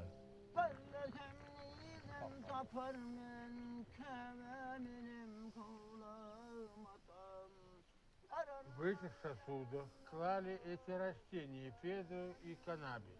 Это алкогольный напиток, но который не все пили, а только жрецы. The pre-Islamic religion of Iran is called Zoroastrianism. Besides using the halma drink, Zoroastrians had other ritual substances to help invoke divine or shamanic visions. One of these was called mang or bang, which referred to several plants including cannabis, but which now refers only to cannabis in modern Iran. In a medieval Zoroastrian story contained in the book of Arda Viraf, the pious hero Viraf is chosen to undertake a journey to the next world in order to prove the truth of Zoroastrian beliefs. In order to get there, he drinks a mixture of wine, mang, and halma, causing his body to sleep for 7 days and nights, while his soul travels to the other world. The journey depicted in the story likely reflects a wider necromantic ritual use of cannabis as a means to journey to the next world. Another descendant people of the Andronovo culture were the Aryan invaders of India, who entered the South Asian subcontinent around 3,500 years ago. You can see my video on the topic for more evidence of that. Just as the Persians use a ritual holy drink called halma, which seems to have been made with cannabis and ephedra, the Vedic Indians had a similar sacred beverage called soma, and we also know they used cannabis, which they called bhanga, and that the drug strains of this plant were brought into India from north of the Himalayas. Soma is widely agreed to be related to halma, and may also have been made using cannabis and ephedra. In fact, in the oldest Hindu text of all, the Rig Veda, bhanga refers not to cannabis, but to the soma drink, although this is often translated according to the root meaning of bhanga, which is to break apart, presumably referring to the psychological effect of cannabis which causes the user to disassociate from themselves. It seems very likely, therefore, that the sacred soma and halma derive from a common source which contained cannabis. Therefore, we should reasonably deduce that domesticated cannabis cultivated for drug use was spread into Iran and India by the ancient Aryans of the Andronovo culture at the end of the Bronze Age, and continued to be spread around Eurasia by their Iron Age descendants, the Scythians. Even in modern India, ganja is either smoked or consumed in a milkshake called bang lassi by devotees of the god Shiva, a god who they believe enjoys smoking cannabis himself. They share the cannabis with the destroyer god as prasad, that is, the shared sacrificial offering. In the shamanic Chinese poem of the Chu state called The 9 Songs, written about 300 BC, a goddess called Shao Siming offers a god called Da Siming, the Lord of Life, a twig from a plant called Shuma or Suma at the eternal farewell. The first commentary on the 9 Songs was written 400 years later by Wang Yi, and he annotates the term Shuma as mythical hemp. This hemp was associated with an offering given to the Lord of Life, yet Shuma itself refers to the deity as well as to the plant offered to that deity. The exact same holds true for Soma in India and Halma of Iran, for each refers respectively to a plant, a ritual drink made from that plant, and a god associated with that drink. Some have argued that Chinese Shuma was a word borrowed from Aryans of the Tarim Basin in western China, who made a drink from ephedra and cannabis from which both Halma and Soma are derived. But there is a problem with that theory. Shuma is a compound word comprised of shu, meaning sparse or distant, and ma, which means hemp. Thus together they mean distant hemp, which is rendered as mystical hemp in accepted translations. Cannabis, as already demonstrated by genetic evidence, is native to China and was first domesticated there, and ma is used in inscriptions over Highly interesting, because it's fascinating to understand our history and how we used psychoactive plants in our culture, and how we used these plants to help us evolve our consciousness, to expand. Alright, I'm done. Time for my sleep. So much love, and thank you for listening, and please listen again soon. Much love, bye.